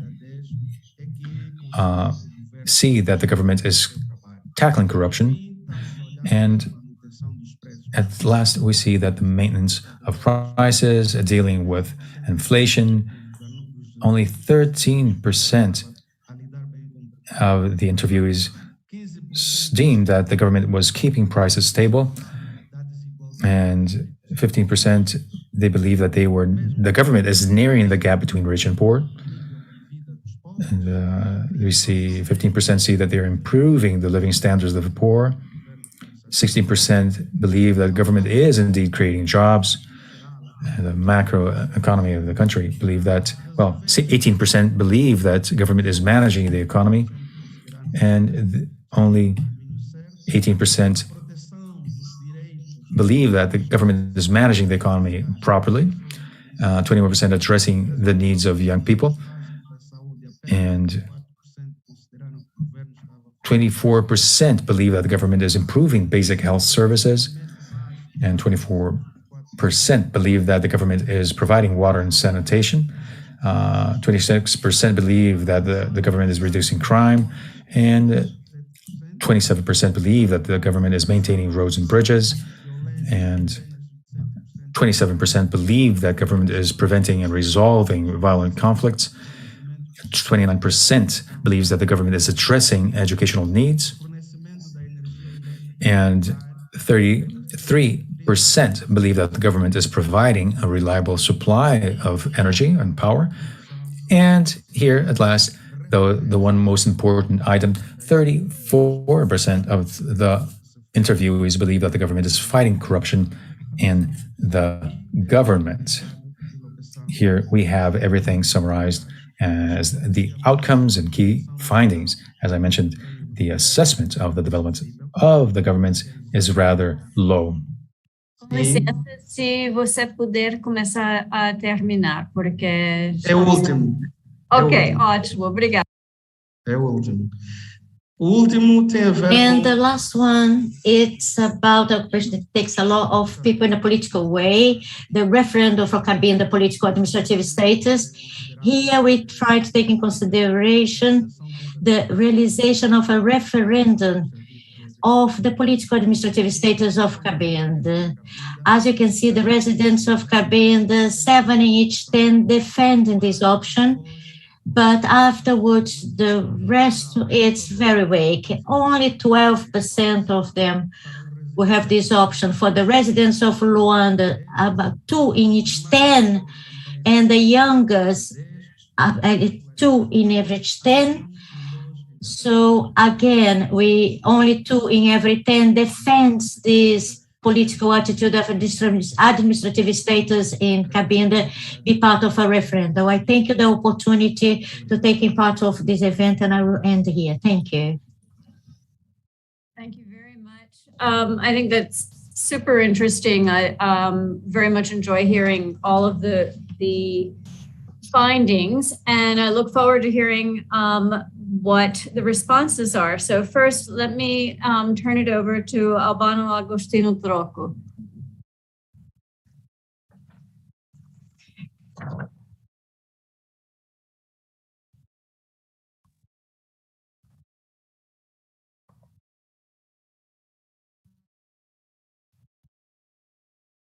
Muito boa tarde a todos. Good afternoon to all, and thank you, Chatham House, for this opportunity, and also to the Professor Carlos Pacatolo for this splendid presentation, and to all the reporters.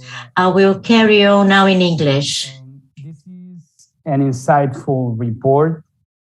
It provides much needed quantitative data for academics, policymakers, decision makers, and ordinary citizens trying to understand citizens' beliefs about democracy, governance, and quality of life in Angola.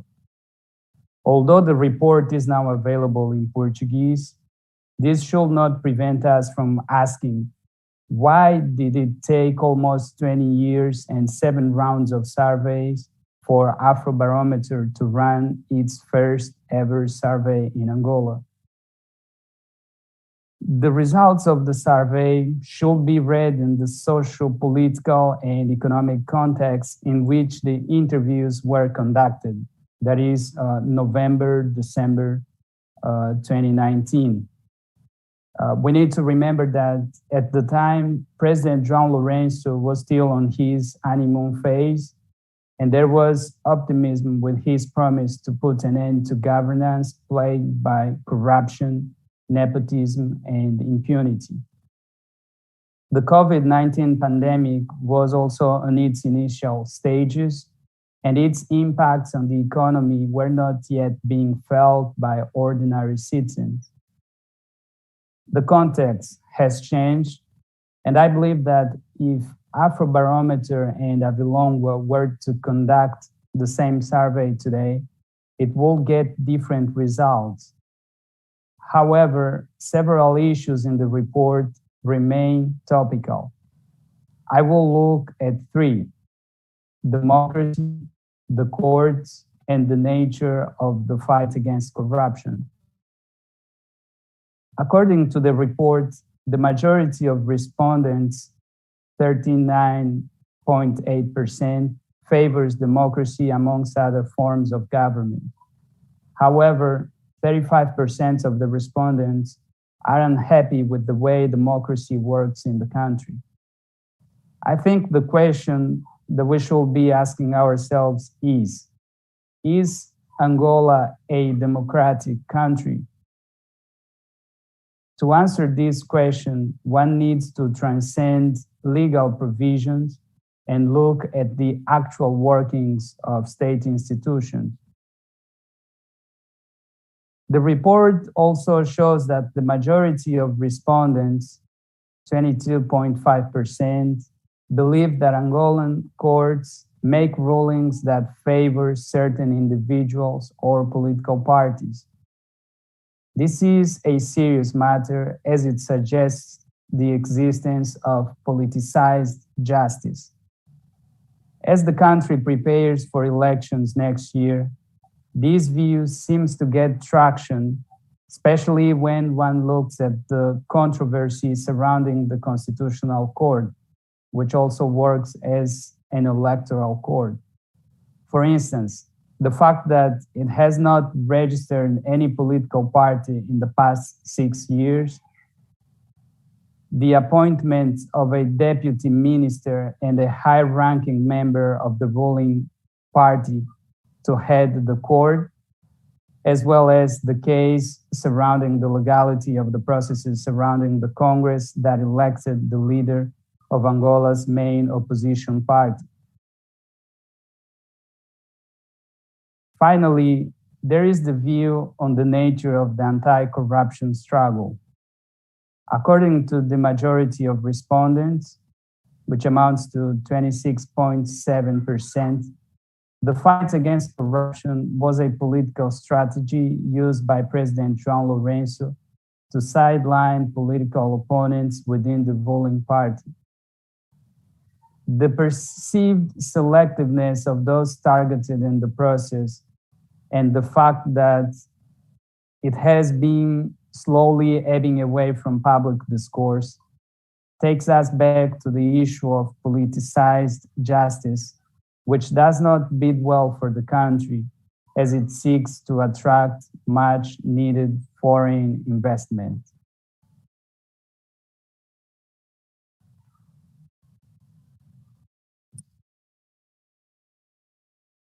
Okay, well, thank you very much, Albano. I think you've raised some very good points for us. Let's turn now to Paula and look forward to hearing your comments on the presentation as well. Muito obrigada, Sra. Embaixadora. Thank you very much, Ambassador. To be taking part in this important meeting. With all the protocols observed, my greetings to my fellow panelists and thank you to Chatham House. Before I begin, I'd like to state how important a report like this is. Normally, conversations on Angola, analysis, policy debates are normally elite and academic conversations. So having a perspective brought to the table of the Angolan citizenry is really important. I'm going to read my discussion points so that I will keep to the 7 minutes allocated. It's important to note, as both my esteemed colleagues have mentioned, the research was conducted 2 years ago, and a lot has changed in Angola since. COVID-19 has compounded many of the fault lines identified in the report, serving as an accelerant for popular dissatisfaction, demands for greater reform, as well as placed considerable more pressure on the government to provide services to a population that is even more multidimensionally poor, as Professor Alves da Rocha mentioned. Now, if there was a belief 2 years ago that the government was doing a poor job on unemployment and service delivery, on ensuring food security, on pro-poor initiatives and other economic issues, as per the report, then in late 2021, these sentiments will have worsened by virtue of the pandemic, the oil crisis, and also the reprioritizing of issues ahead of an election year. In terms of freedom of expression, things have also changed, I would say. People are more vocal now, and this is an important change. There have been more protests and marches on the streets calling for job creation, economic relief, and free and fair elections. So the environment has certainly opened up in significant ways in terms of freedom of expression, which is important. Now, President João Lourenço inherited in 2017 a very difficult situation, not of his doing, and certainly in some areas out of his control. He began by choosing to reform, but the impetus to reform the economy has collided with the need for political reform. Now, one cannot be separated from the other. In order for there to be real reform in political and governance terms, which is what is the topic of this panel now, there needs to be political decentralization that, together with economic diversification, can begin to undo citizens' lack of confidence in the government and bring about some accountability. Now, there are 3 areas that I would highlight from the findings of the Afrobarometer surveys that impact enhance the democratic deficit in Angola. The first is the lack of trust in political elites. There is greater trust in religious leaders, in the armed forces and traditional authorities than any of the organs of the state, the opposition, and generally those mandated to serve as credible interlocutors between the state and the people. Now, this shows disillusion with the way politics is conducted in the country, but also with institutions. There is almost an acceptance of a system whereby governing mishaps have few avenues of recourse for correction. Citizens show almost complete disengagement with reaching out to the elected officials and party representatives. The state, in their opinion, is not there to resolve their issues, but neither are the politicians from the opposition parties, and it's important to reflect that too. Secondly, how corruption is seeped into the daily lives of civilians as they engage with institutions. There was a large number that had, the results show that they themselves had engaged in paying bribes for services. While the respondents showed back in 2019 that there had been some improvement in the level of fight against corruption, that they believe there was impunity, like my previous speaker mentioned. Now, the third issue, there is belief in democratic procedure and the rule of law. Respondents want a multi-party system. They don't want interference from the military. They want separation of powers, parliamentary oversight, term limits, but were unhappy with the benefits of democracy, as was previously mentioned. But it's interesting because they also didn't see elections as having the power to remove bad leaders. So these things should be unpacked because we're talking about democracy and governance. Now, in all of these 3 areas, lack of trust in political elites, endemic and systemic corruption, and the desire for effective democracy, they have been impacted, in my opinion, by how power in the economy has been structured in Angola over the last 4 decades and the impact that this has had on institutions, governance, democratization, and general oversight. Now, we see in Angola several features: a powerful presidency, an amassed, albeit now factionalized ruling party, a robust and large security apparatus, and a complete dependence on the extractive industry. Together, these features create some structural impediments to reform. The system of vertical power has to a degree emasculated some of the organs of the state and has become as well an impediment to building effective institutions supported by a capable, well-trained civil service. It has also impacted the possibility of effective and independent courts, a parliament that can hold the executive accountable, and local governments that have the capacity and administrative outreach to govern the provinces. This has also allowed the setup, the features I described, has also allowed for a stranglehold of the economy, which in line with a rentier capitalist economy has allowed corruption to become part of the system, how power and privilege was distributed and how citizens engaged with it. Again, this decentralization of power, obviously, it was certainly a result of decades of war and in 2 decades of peace, with the underlying need to control the direction of the post-war years and ensure political stability, which was ensured, has also become an impediment to democratic reform. Reform has happened slowly in Angola. The problem, however, is that the strategic patience of citizens is waning, and this is very worrying. In terms of policy, if the government were to respond to these 3 areas that I mentioned, it would be able to gain more credibility with the electorate, begin to rebuild back trust in institutions, and stabilize the socioeconomic situation of the urban and rural poor enough to appease social dissatisfaction. In order to do this, the government would do well to begin by reversing the laws and actions that are harming the credibility of the democratic process ahead of next year's elections in August 2022. Some of these actions are making the process more opaque and more open to manipulation. The most problematic being how the counting system will happen, so that ballots will not be tallied and counted at municipal and provincial centers, but will only be counted at national centers, or on the composition of the National Electoral Commission to ensure independence, or even as the previous speaker mentioned, on the instrumentalization of the courts as political and partisan instruments. Most recently, the Constitutional Court's alleged decision to annul the main opposition party's leadership election, which is an internal party process.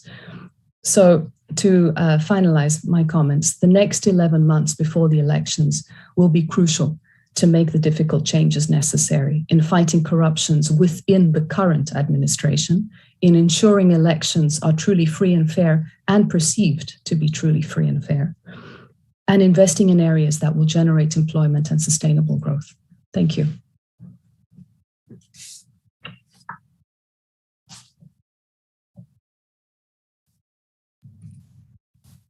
All right. Thank you very much, Paula, Dr. Paula, and thank you for your question. Let me call on Bruno Mantegas, who has his hand raised.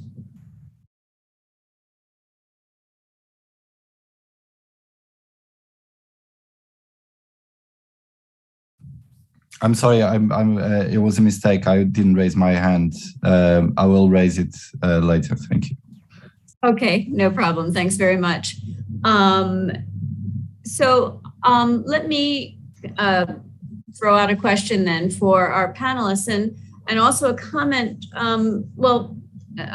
For Carlos, I have a report, and one of the things that I was also really struck with was, and this is part of the demographics in the beginning, when you ask people, how many people in your house have a radio or a television, or who has a computer? The divide between the urban and rural population is enormous on that. And so I think this raises a huge question: is how do we get information to people in the rural communities, and how do we help inform them of even, for example, when you're talking about governance issues, how do you get them to understand what are their rights, how good governance should work? Over.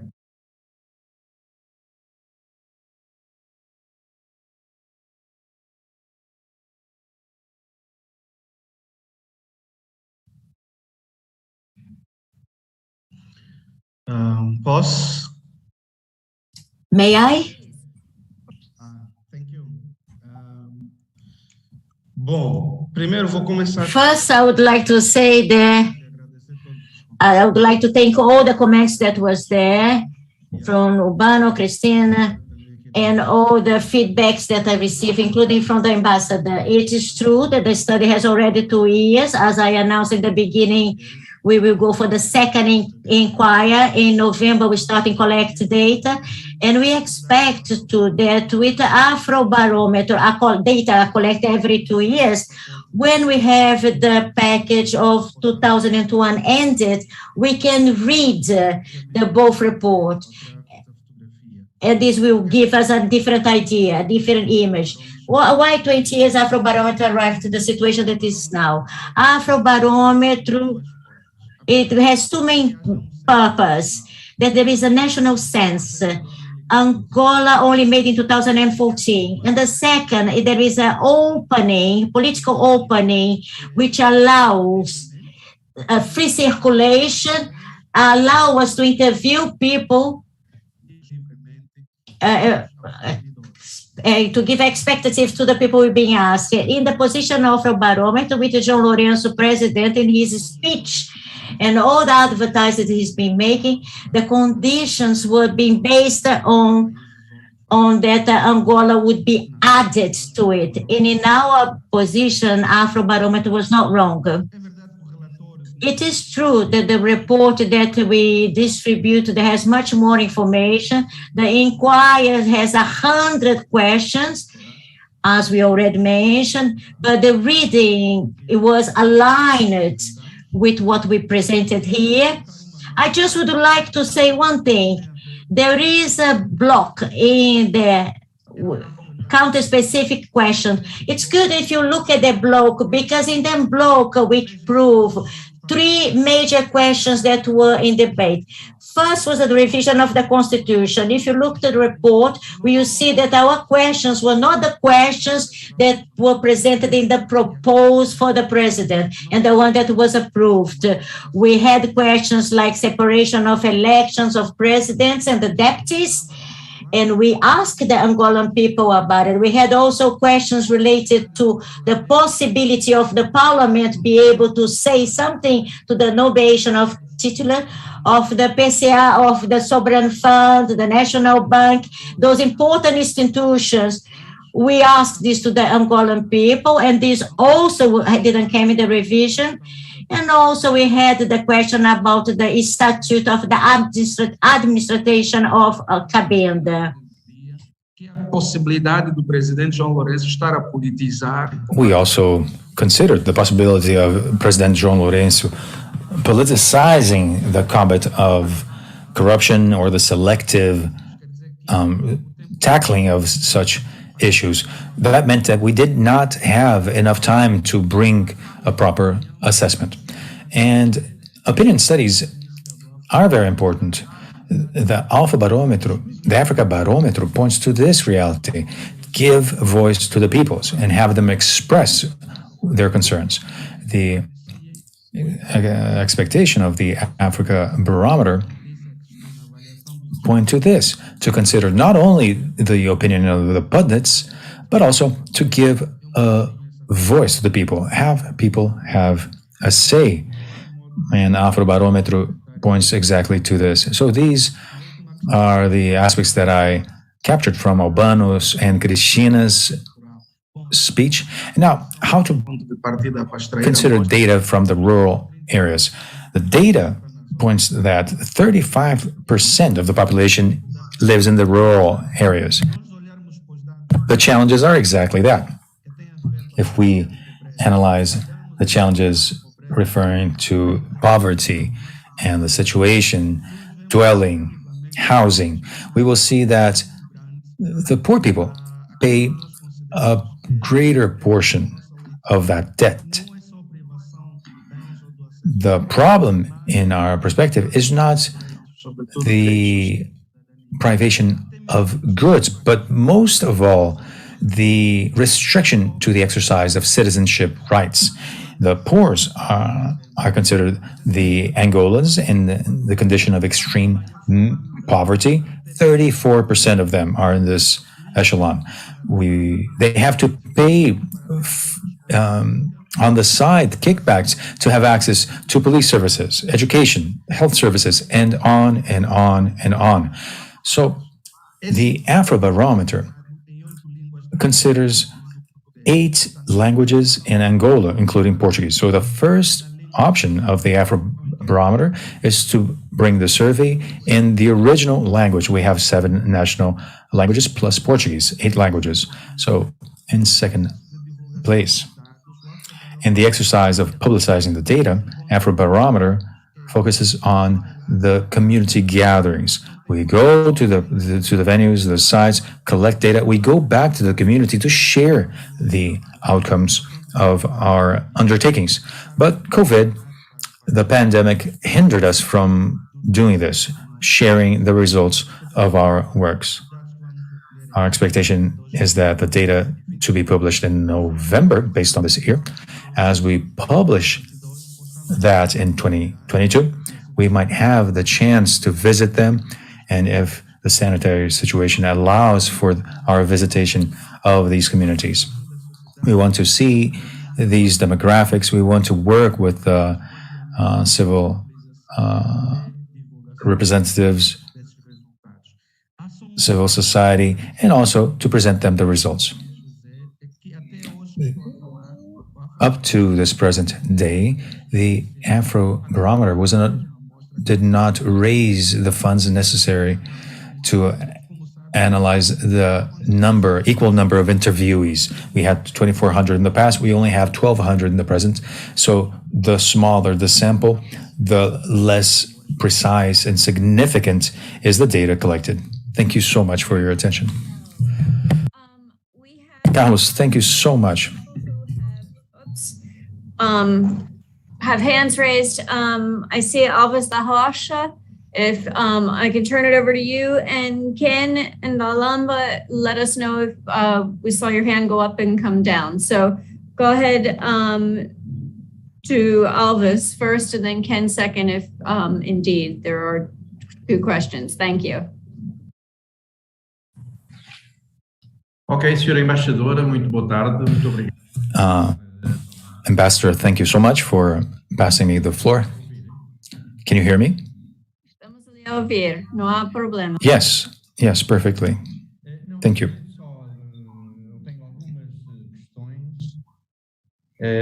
Well, I do have some questions.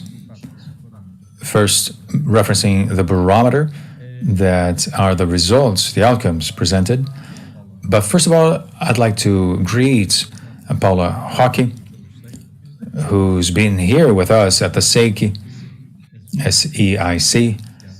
And I'd like to mention that your presentation was highly valued by my colleagues here with me. Please come and pay us a visit. It's a prime opportunity to talk on this subject that is so valuable. But in terms of the opportunities of the barometer, I'd like to know from Mr. Pacatolo, I believe you spearheaded these surveys. Although these surveys were posed in 2019, the government of the new president had some resources available, and this could have influenced a number of the results. My question: I understood the methodology and also the means of the semantics of what is democracy, the authoritarian regimes. Do you have contact with a barometer or any survey research? This is a survey similar to what the Economist Relevance Survey does, and in order to better understand what some nations understand as democracy and authoritarianism. And the second question, you've undertaken the surveys, you have some results, there is no comparison basis. This would be great to see how they compare with one another. But you mentioned about 40% of people having a preference for democracy. Is the remainder, the 60%, what would they rather have? An autocratic society, or what is that? So what would be the option for the remainder of the interviewees? And also, in 2019, we were in a situation in which the civil society was more informed and more educated more informed about the reality. Would that be the case? Well, I feel that the Angolan society and its civil representative is ever more instructed or educated, not only in reference to how well they answered the questions, but moreover, how they could reflect on real, concrete situations. I know that I have myself some experience when we were putting together conferences in which the population was not up to date with information. These comments were quite often those expressing a person who did not understand the situation, the information. They were disorganized. But my question, would you say that in this barometer, would you say that the Angolan population is more instructed, educated, and better able to articulate their ideas? And Mr. Pacatolo mentioned some aspects referring to the methodology used in the survey. My question, up to what point the result assessing the president's performance or the government's performance, so up to what point the idea that in 2018 and 2019, up to what point that idea that one would presume that it was a fact that the new governance found in Angola of really a deplorable situation. But one thing I didn't understand this quite well, because the statistics do not point to this. The GDP for 2017, the nominal GDP growth. So up to what point was this idea divulged in the Angolan society, and how has this influenced the 44% of interviewees that deemed the president's performance, President João Lourenço, as being acceptable or even positive?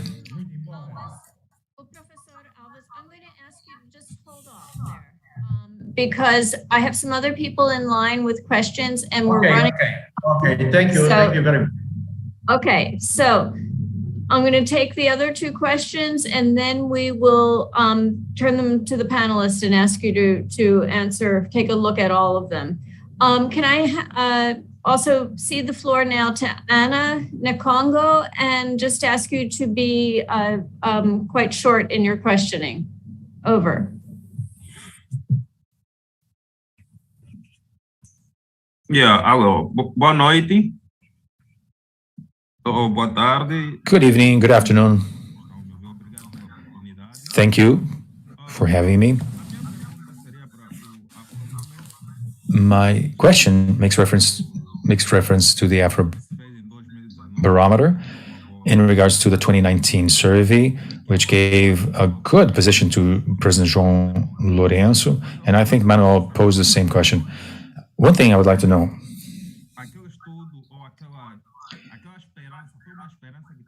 was that hope, a hope that is shared by the population, because that was a hope that was brought with the advent of the new president. A good portion of the population only knew that old president, 38 years. After 38 years, there was a new hope sprouting in the hearts of the Angolans. Such hope led Angolans to see that as something new, with João Lourenço, with all that articulation, the hot air, actually, that convinced the population. They believed João Lourenço, and with the words that he brought, was this based on this one hope? Because they were not very fond of João Lourenço, but 6 months after his inauguration, if we were to say, population had changed. People believed that life was better with the previous president. So this is my first point to mention.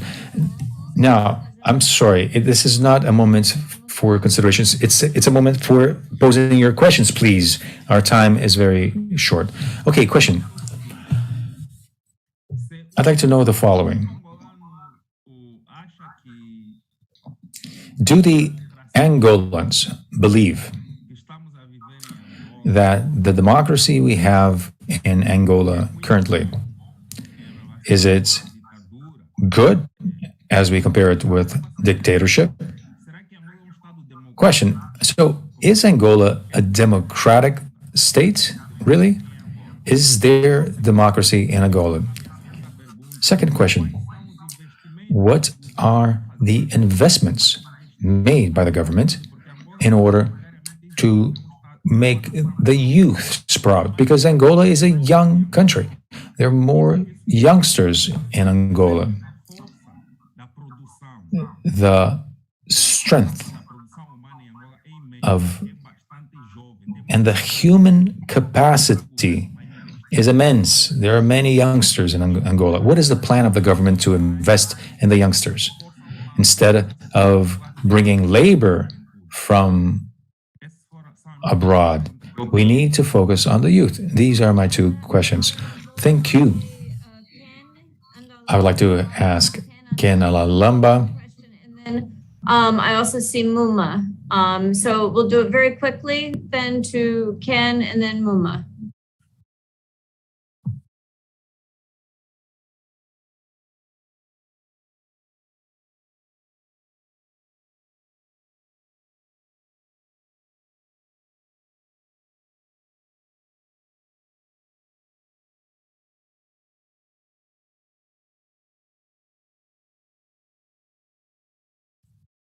Yes, thank you for the floor. So can I extend my question also to the first panel, or it's only about this panel before I go further? The question needs to be addressed to this panel. To this panel, okay, that's fine. So I'm going to do my question in Portuguese then, so that the friends can also hear. Nós queremos agradecer. We'd like to thank you for your presentation. They were so interesting. I really appreciate both the speeches and the comments by Paula Roque, especially. But we believe that there is a discrepancy between the political and the academic narrative. There is a gap between both. The academics are focusing on this opening, the research, but then there's a difference between what the politicians speak. So, question, are politicians qualified to mention the numbers and the results the academics present in order to improve the current scenario? What we see is that this is a scenario that is rather in shambles. So I would like to ask Carlos Pacatolo, is there a flexibility on the side of the politicians to receive such data? Are they open to dialogue in order to change such scenario? Or is this just a presentation and will we just sweep that under the rug? Are the politicians able to work on such data, and are they interested in such dialogue? Thank you. Let me turn now to Muma Makundekwa and ask you to pose the last question, and then we'll start turning it over to the panel to answer. Thank you. Yes, mine is an encouragement. I think this is a positive sign. We are seeing that we're starting to collect more independent data for data for the information on the ground. So I would congratulate Mr. Pacatolo and his organization on what they're doing. That's number one. Number two, I would also like to encourage the leadership of the country to also pay attention to this data that's being collected. By what I see, I think it looks independent and it's unbiased to a certain extent. This will be in contribution to what other institutions like the Catholic University is also collecting, has been collecting for a while. So positive encouragement for Mr. Pacatolo and his organization and his activities. Thank you. Thank you very much. So, pro Sr. Carlos, então, let's turn over some of the questions. I think we want to look at, Ken has asked whether or not, are the politicians ready to accept your, what the data says? And so have you been able to talk to them? Has there been an interest from the government? I think Alves, Professor Alves da Rocha was asking about whether how you've been contacting the EIU and how they classify countries as democracies and things. We talked to Ana Congo, who was wondering about what do the Angolan people really think is democracy? And he was talking about investments that Angola is making for the youth, which may be better for a government panelist. But let me turn over to Sr. Carlos Pacatolo. Thank you so much, Ambassador. Those who posed your questions, we'll try to be brief. Moma, thank you for your words of encouragement. I'd like to say that as soon as Afrobarometer presented intentions to bring the survey in this open tender, we were awarded, we were contacted by the Secretary of State, by the Human Rights Agency, Ana Celeste, representing it, and she showed her interest in what was being done. And thanks to such flexibility and welcoming stance, we had access to the Statistics Institute. We brought our work and we transposed the hurdles. So this is the first thing I have to say. But from them, we learned that the Ministry of Justice was very welcoming of the data, especially in reference to the hardship of accessing the documents, and they committed to work alongside with the Ministry of Justice to allow the access of such info, especially those unfavored or less favored Angolans.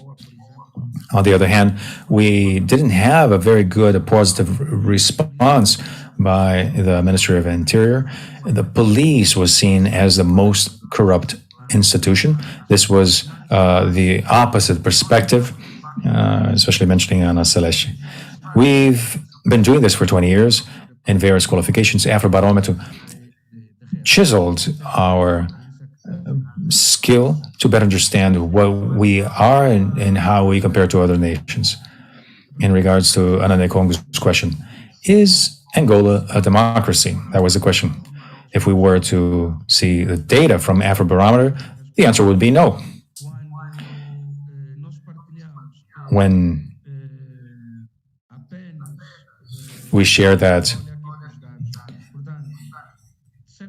as we analyze the data, only 4 in 10 believe that this is a full democracy.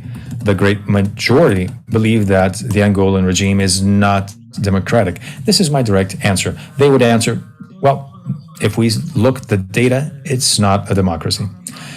Alves da Rocha is making reference to the rationale of our understanding. 37% prefer democracy. So we would conclude that the other interviewees would rather have a different type of regime. If we analyze the data of rejection, they are opposing to dictatorship. And this will be the answer. And the same question actually in regards to support to democracy. 37% would rather have democracy to the alternatives. 23% deem other regimes as being non-democratic. 22% are indifferent in regards to the regimes. 17% do not have an opinion or refused to answer. This latter portion makes reference to Alvarez da Rocha and his question. If we could realize that there was a greater literacy from the interviewers, well, we focus on championing the random aspect of the interview, the level of random and how random the questions and the interviewees are. If we have 2,400, this would allow for a greater random expression. This based on the rules we have defined. The second level of randomness are the interviewees able to choose relative as in a random way according to step 5 or 10. If there is no relative to be chosen in a random way, if it's a man, we would record all adults 18 and above, males, and after registered, the software will choose randomly who is to be interviewed. This guarantees that the significance of the sample would allow for all adults to have the same probability of taking part of this survey. The Michigan State University backs this up. The UCT University of Cape Town University, they back this process up, and also in Kenya. So Angola has some proximity with Kenya, and just this approval from Cape Town University is something that avows us. And we have some reports that point to the seriousness of the Afrobarometer. We know very well the work of the economist Frida Maus. And what the Afrobarometer does is to bring alternative data based on popular opinion. The surveys are standardized, they're the same in all nations, to the exception of the specific idiosyncratic questions to each nation. And it's regular. This allows for a comparison between each one of the nations, but this also allows for comparison amongst various nations based on the same phenomenon. I hope to have answered the questions, be it on a rational level, be it on more objective questions. Ambassador, thank you so much. Thank you for the chance and for having me, for the whole team in Angola, my team, all those interviewers, 80 of them are working with us. So to them, my deep thank you. Everyone is, I certainly urge everyone to take a look at the report in full, because there's such a depth of information there, and it's information that we don't always get to see. Let me also say very thank you to Albano Agostino Troco and to Professora Paula Cristina Roque. I'm sorry we weren't able to get back to you for more observations, but those that you provided to us certainly help us understand and look at some of the points that have been brought to the surface from the survey, particularly looking forward to the next year and that Angola is going to be facing. And so with that, I'm going to turn it back over to Alex Vines, and thank you all for participating in this segment. Thank you very much, Ambassador, and thank you to the panelists for the session on governance and democratic development. All of these discussions are being recorded, so they will be put up online, and we will also be producing a report. So finally, my job is to just introduce the two closing speakers who are making closing remarks about today's Angola Forum 2021 policy options to support economic recovery in Angola. And I'm really delighted to introduce both of them to you. So we have the Ambassador of Angola to the United Kingdom, His Excellency Ambassador Geraldo Nunes. He will be making some remarks and reflections of what he's heard today. And then finally, our partner, who is co-partnering with Chatham House on Angola Forum 2021. Without them, we wouldn't be able to produce such a good meeting. And that's Nathalie Rosman, who's the representative for Namibia and Angola of the Konrad Adenauer Stiftung. As you will remember, the Konrad Adenauer Stiftung also funded the SEAC Economic Report 2020, the translation of it into English, which we have also sent that link through the Q&A to you if you're interested in it. So with no more ado, I want to welcome His Excellency Geraldo Nunes, who's in a different part of London to me, to make his closing remarks. Ambassador Nunes, over to you. Faz favor, embaixador. Muito obrigado. Sua Excelência Ministro do Estado para a Coordenação Econômica, Professor Dr. Manuel Nunes Júnior, Sua Excelência Embaixadora de Angola, Vossa Excelência, the Ambassador of Angola in Germany, Vossa Excelência, the Ambassador of Angola in USA, Nana Fit, dear Dr. Ex-Violet, Director of the Program Africa from Chatham House, dear Professor Carlos Jobes, Excellence, Vossa Excelência, and ladies and gentlemen. After 3 hours in communication, of very important communication, in this virtual session of Chatham House, Angola Forum, and policy option to support economic recovery in Angola, which started with the intervention of the Professor Dr. Manuel Júnior, which updated us and the return of the economy in our country. I would like to thank Chatham House for the invitation and to first the remarking words of this important session. I also take opportunity to thank, in the name of the Angola Mission in United Kingdom and Chatham House, the Center of Studies of the Catholic University of Angola, which teaches how to read our country based in statistics, to the Foundation Kuna Anawa e Alvilonga, who gave us the opportunity to see for the first time the opportunity to bring this analysis, and with the support of the statistics, the economic situation and social situation of our country, and the contributions to look for better options for the recovery of the crisis of the pandemic and other facts that making our country suffer. Angola is our country, is in a critical phase in history because of our large dependence of the production and the price of oil. The President João Lourenço said a few days ago in an interview to the duo, and I will quote, "The diversification of economy is a question of life and death, or death.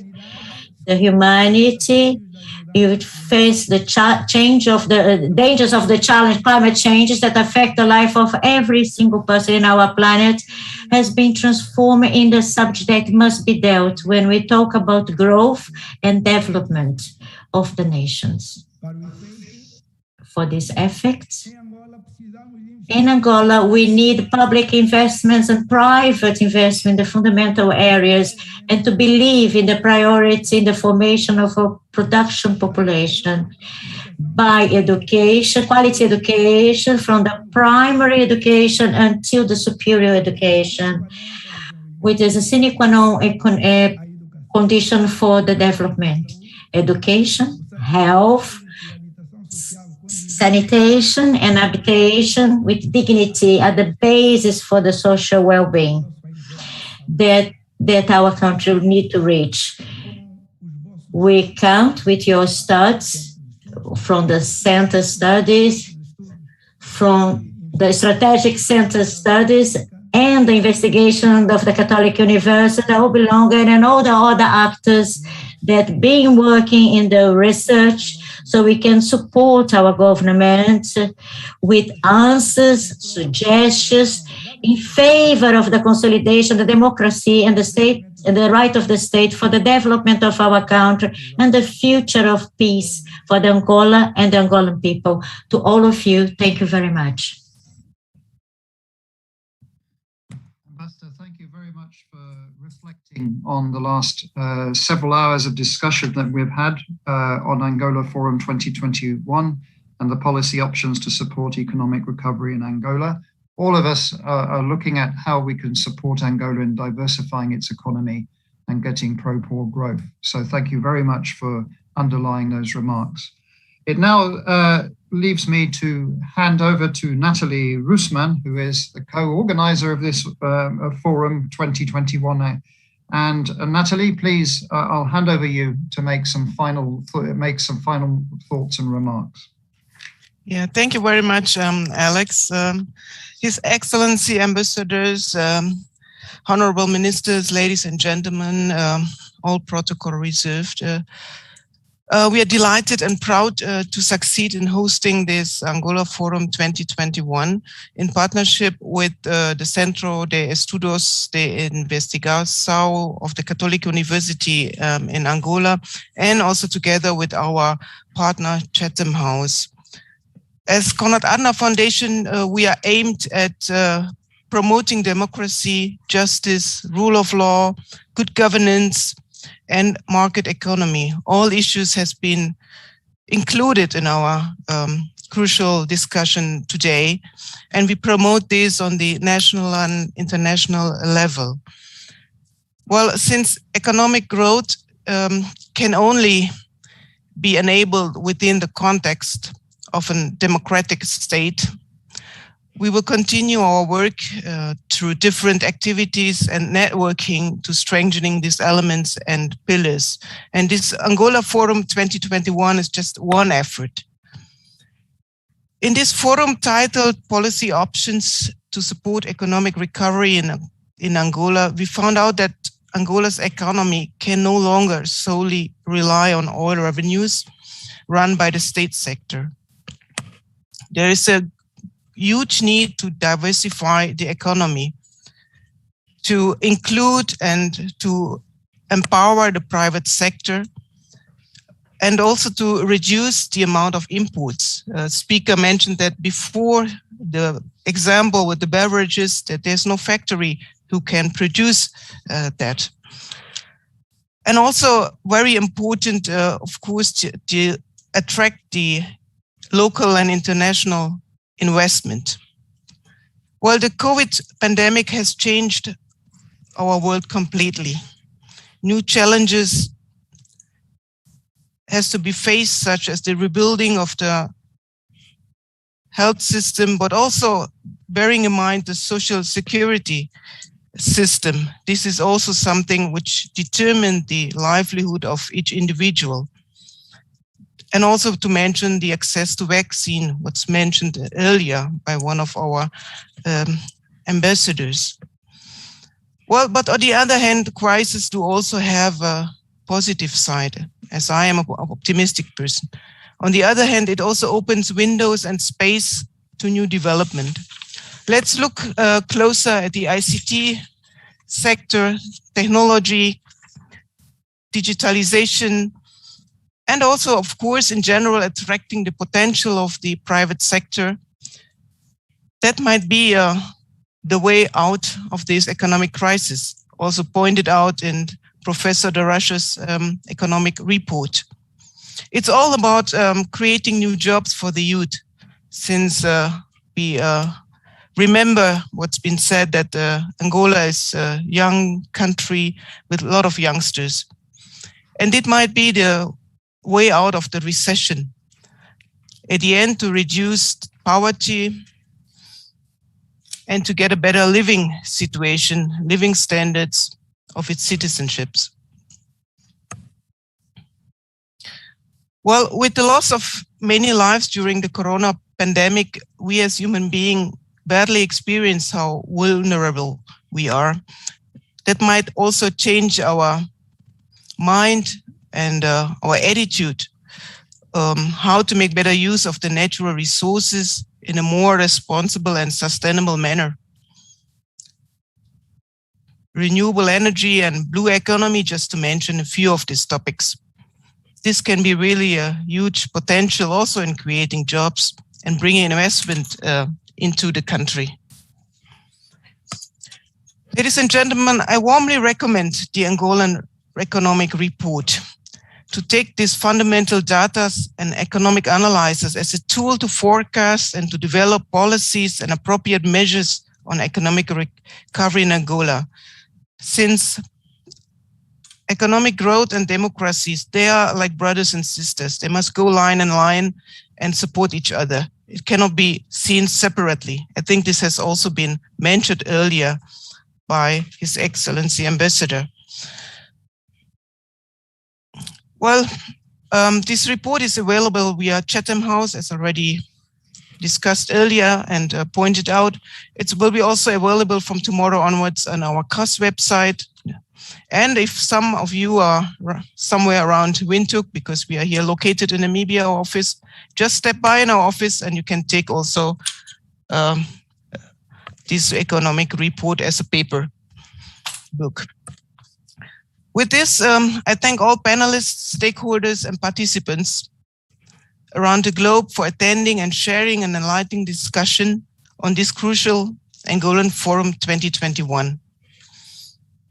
On behalf of the Konrad Adenauer Foundation, I, as a resident representative for CAS Namibia and Angola, would like to thank all contributors of the Angola Forum 2021 who made this event running successfully. And I also hope that these discussions and debate will be taken forward and extended throughout your next network, as it mentioned earlier, to bring the stakeholders together, meaning the academic, the state institutions, and maybe the one of the other from us. That would be a wish from my side. Well, with this, I thank all participants and looking forward to our next event, hopefully not only online, but also in presence. Thank you, ladies and gentlemen. Thank you very much, Natalie. I just want, on behalf of Chatham House, to thank everybody, the Honourable Minister, Embaixador Geraldo, Embaixadora Balbina, Ambassador Nina, all speakers, Alves, Carlos and others, for contributing to a successful Angola Forum 2021. My hope also is that we will be able to meet physically and do hybrid meetings in the future. So that is my vision for Angola Forum 2022, and I'll be discussing that with Natalie. And I think we have good news from the United Kingdom, at least, that they have delisted Angola from the red list, so that we can now travel more easily to Angola without having to quarantine. And so obviously for business, making the post-COVID world easier to travel and to meet people is absolutely critical. So I want to thank everybody and wish you a good afternoon and a good evening. And thank you again for attending Angola Forum 2021. We will be sending out to you, obviously, the report and the recording of this forum once we have them prepared. Thank you very much, everybody, and goodbye from me, Alex Vines. Goodbye.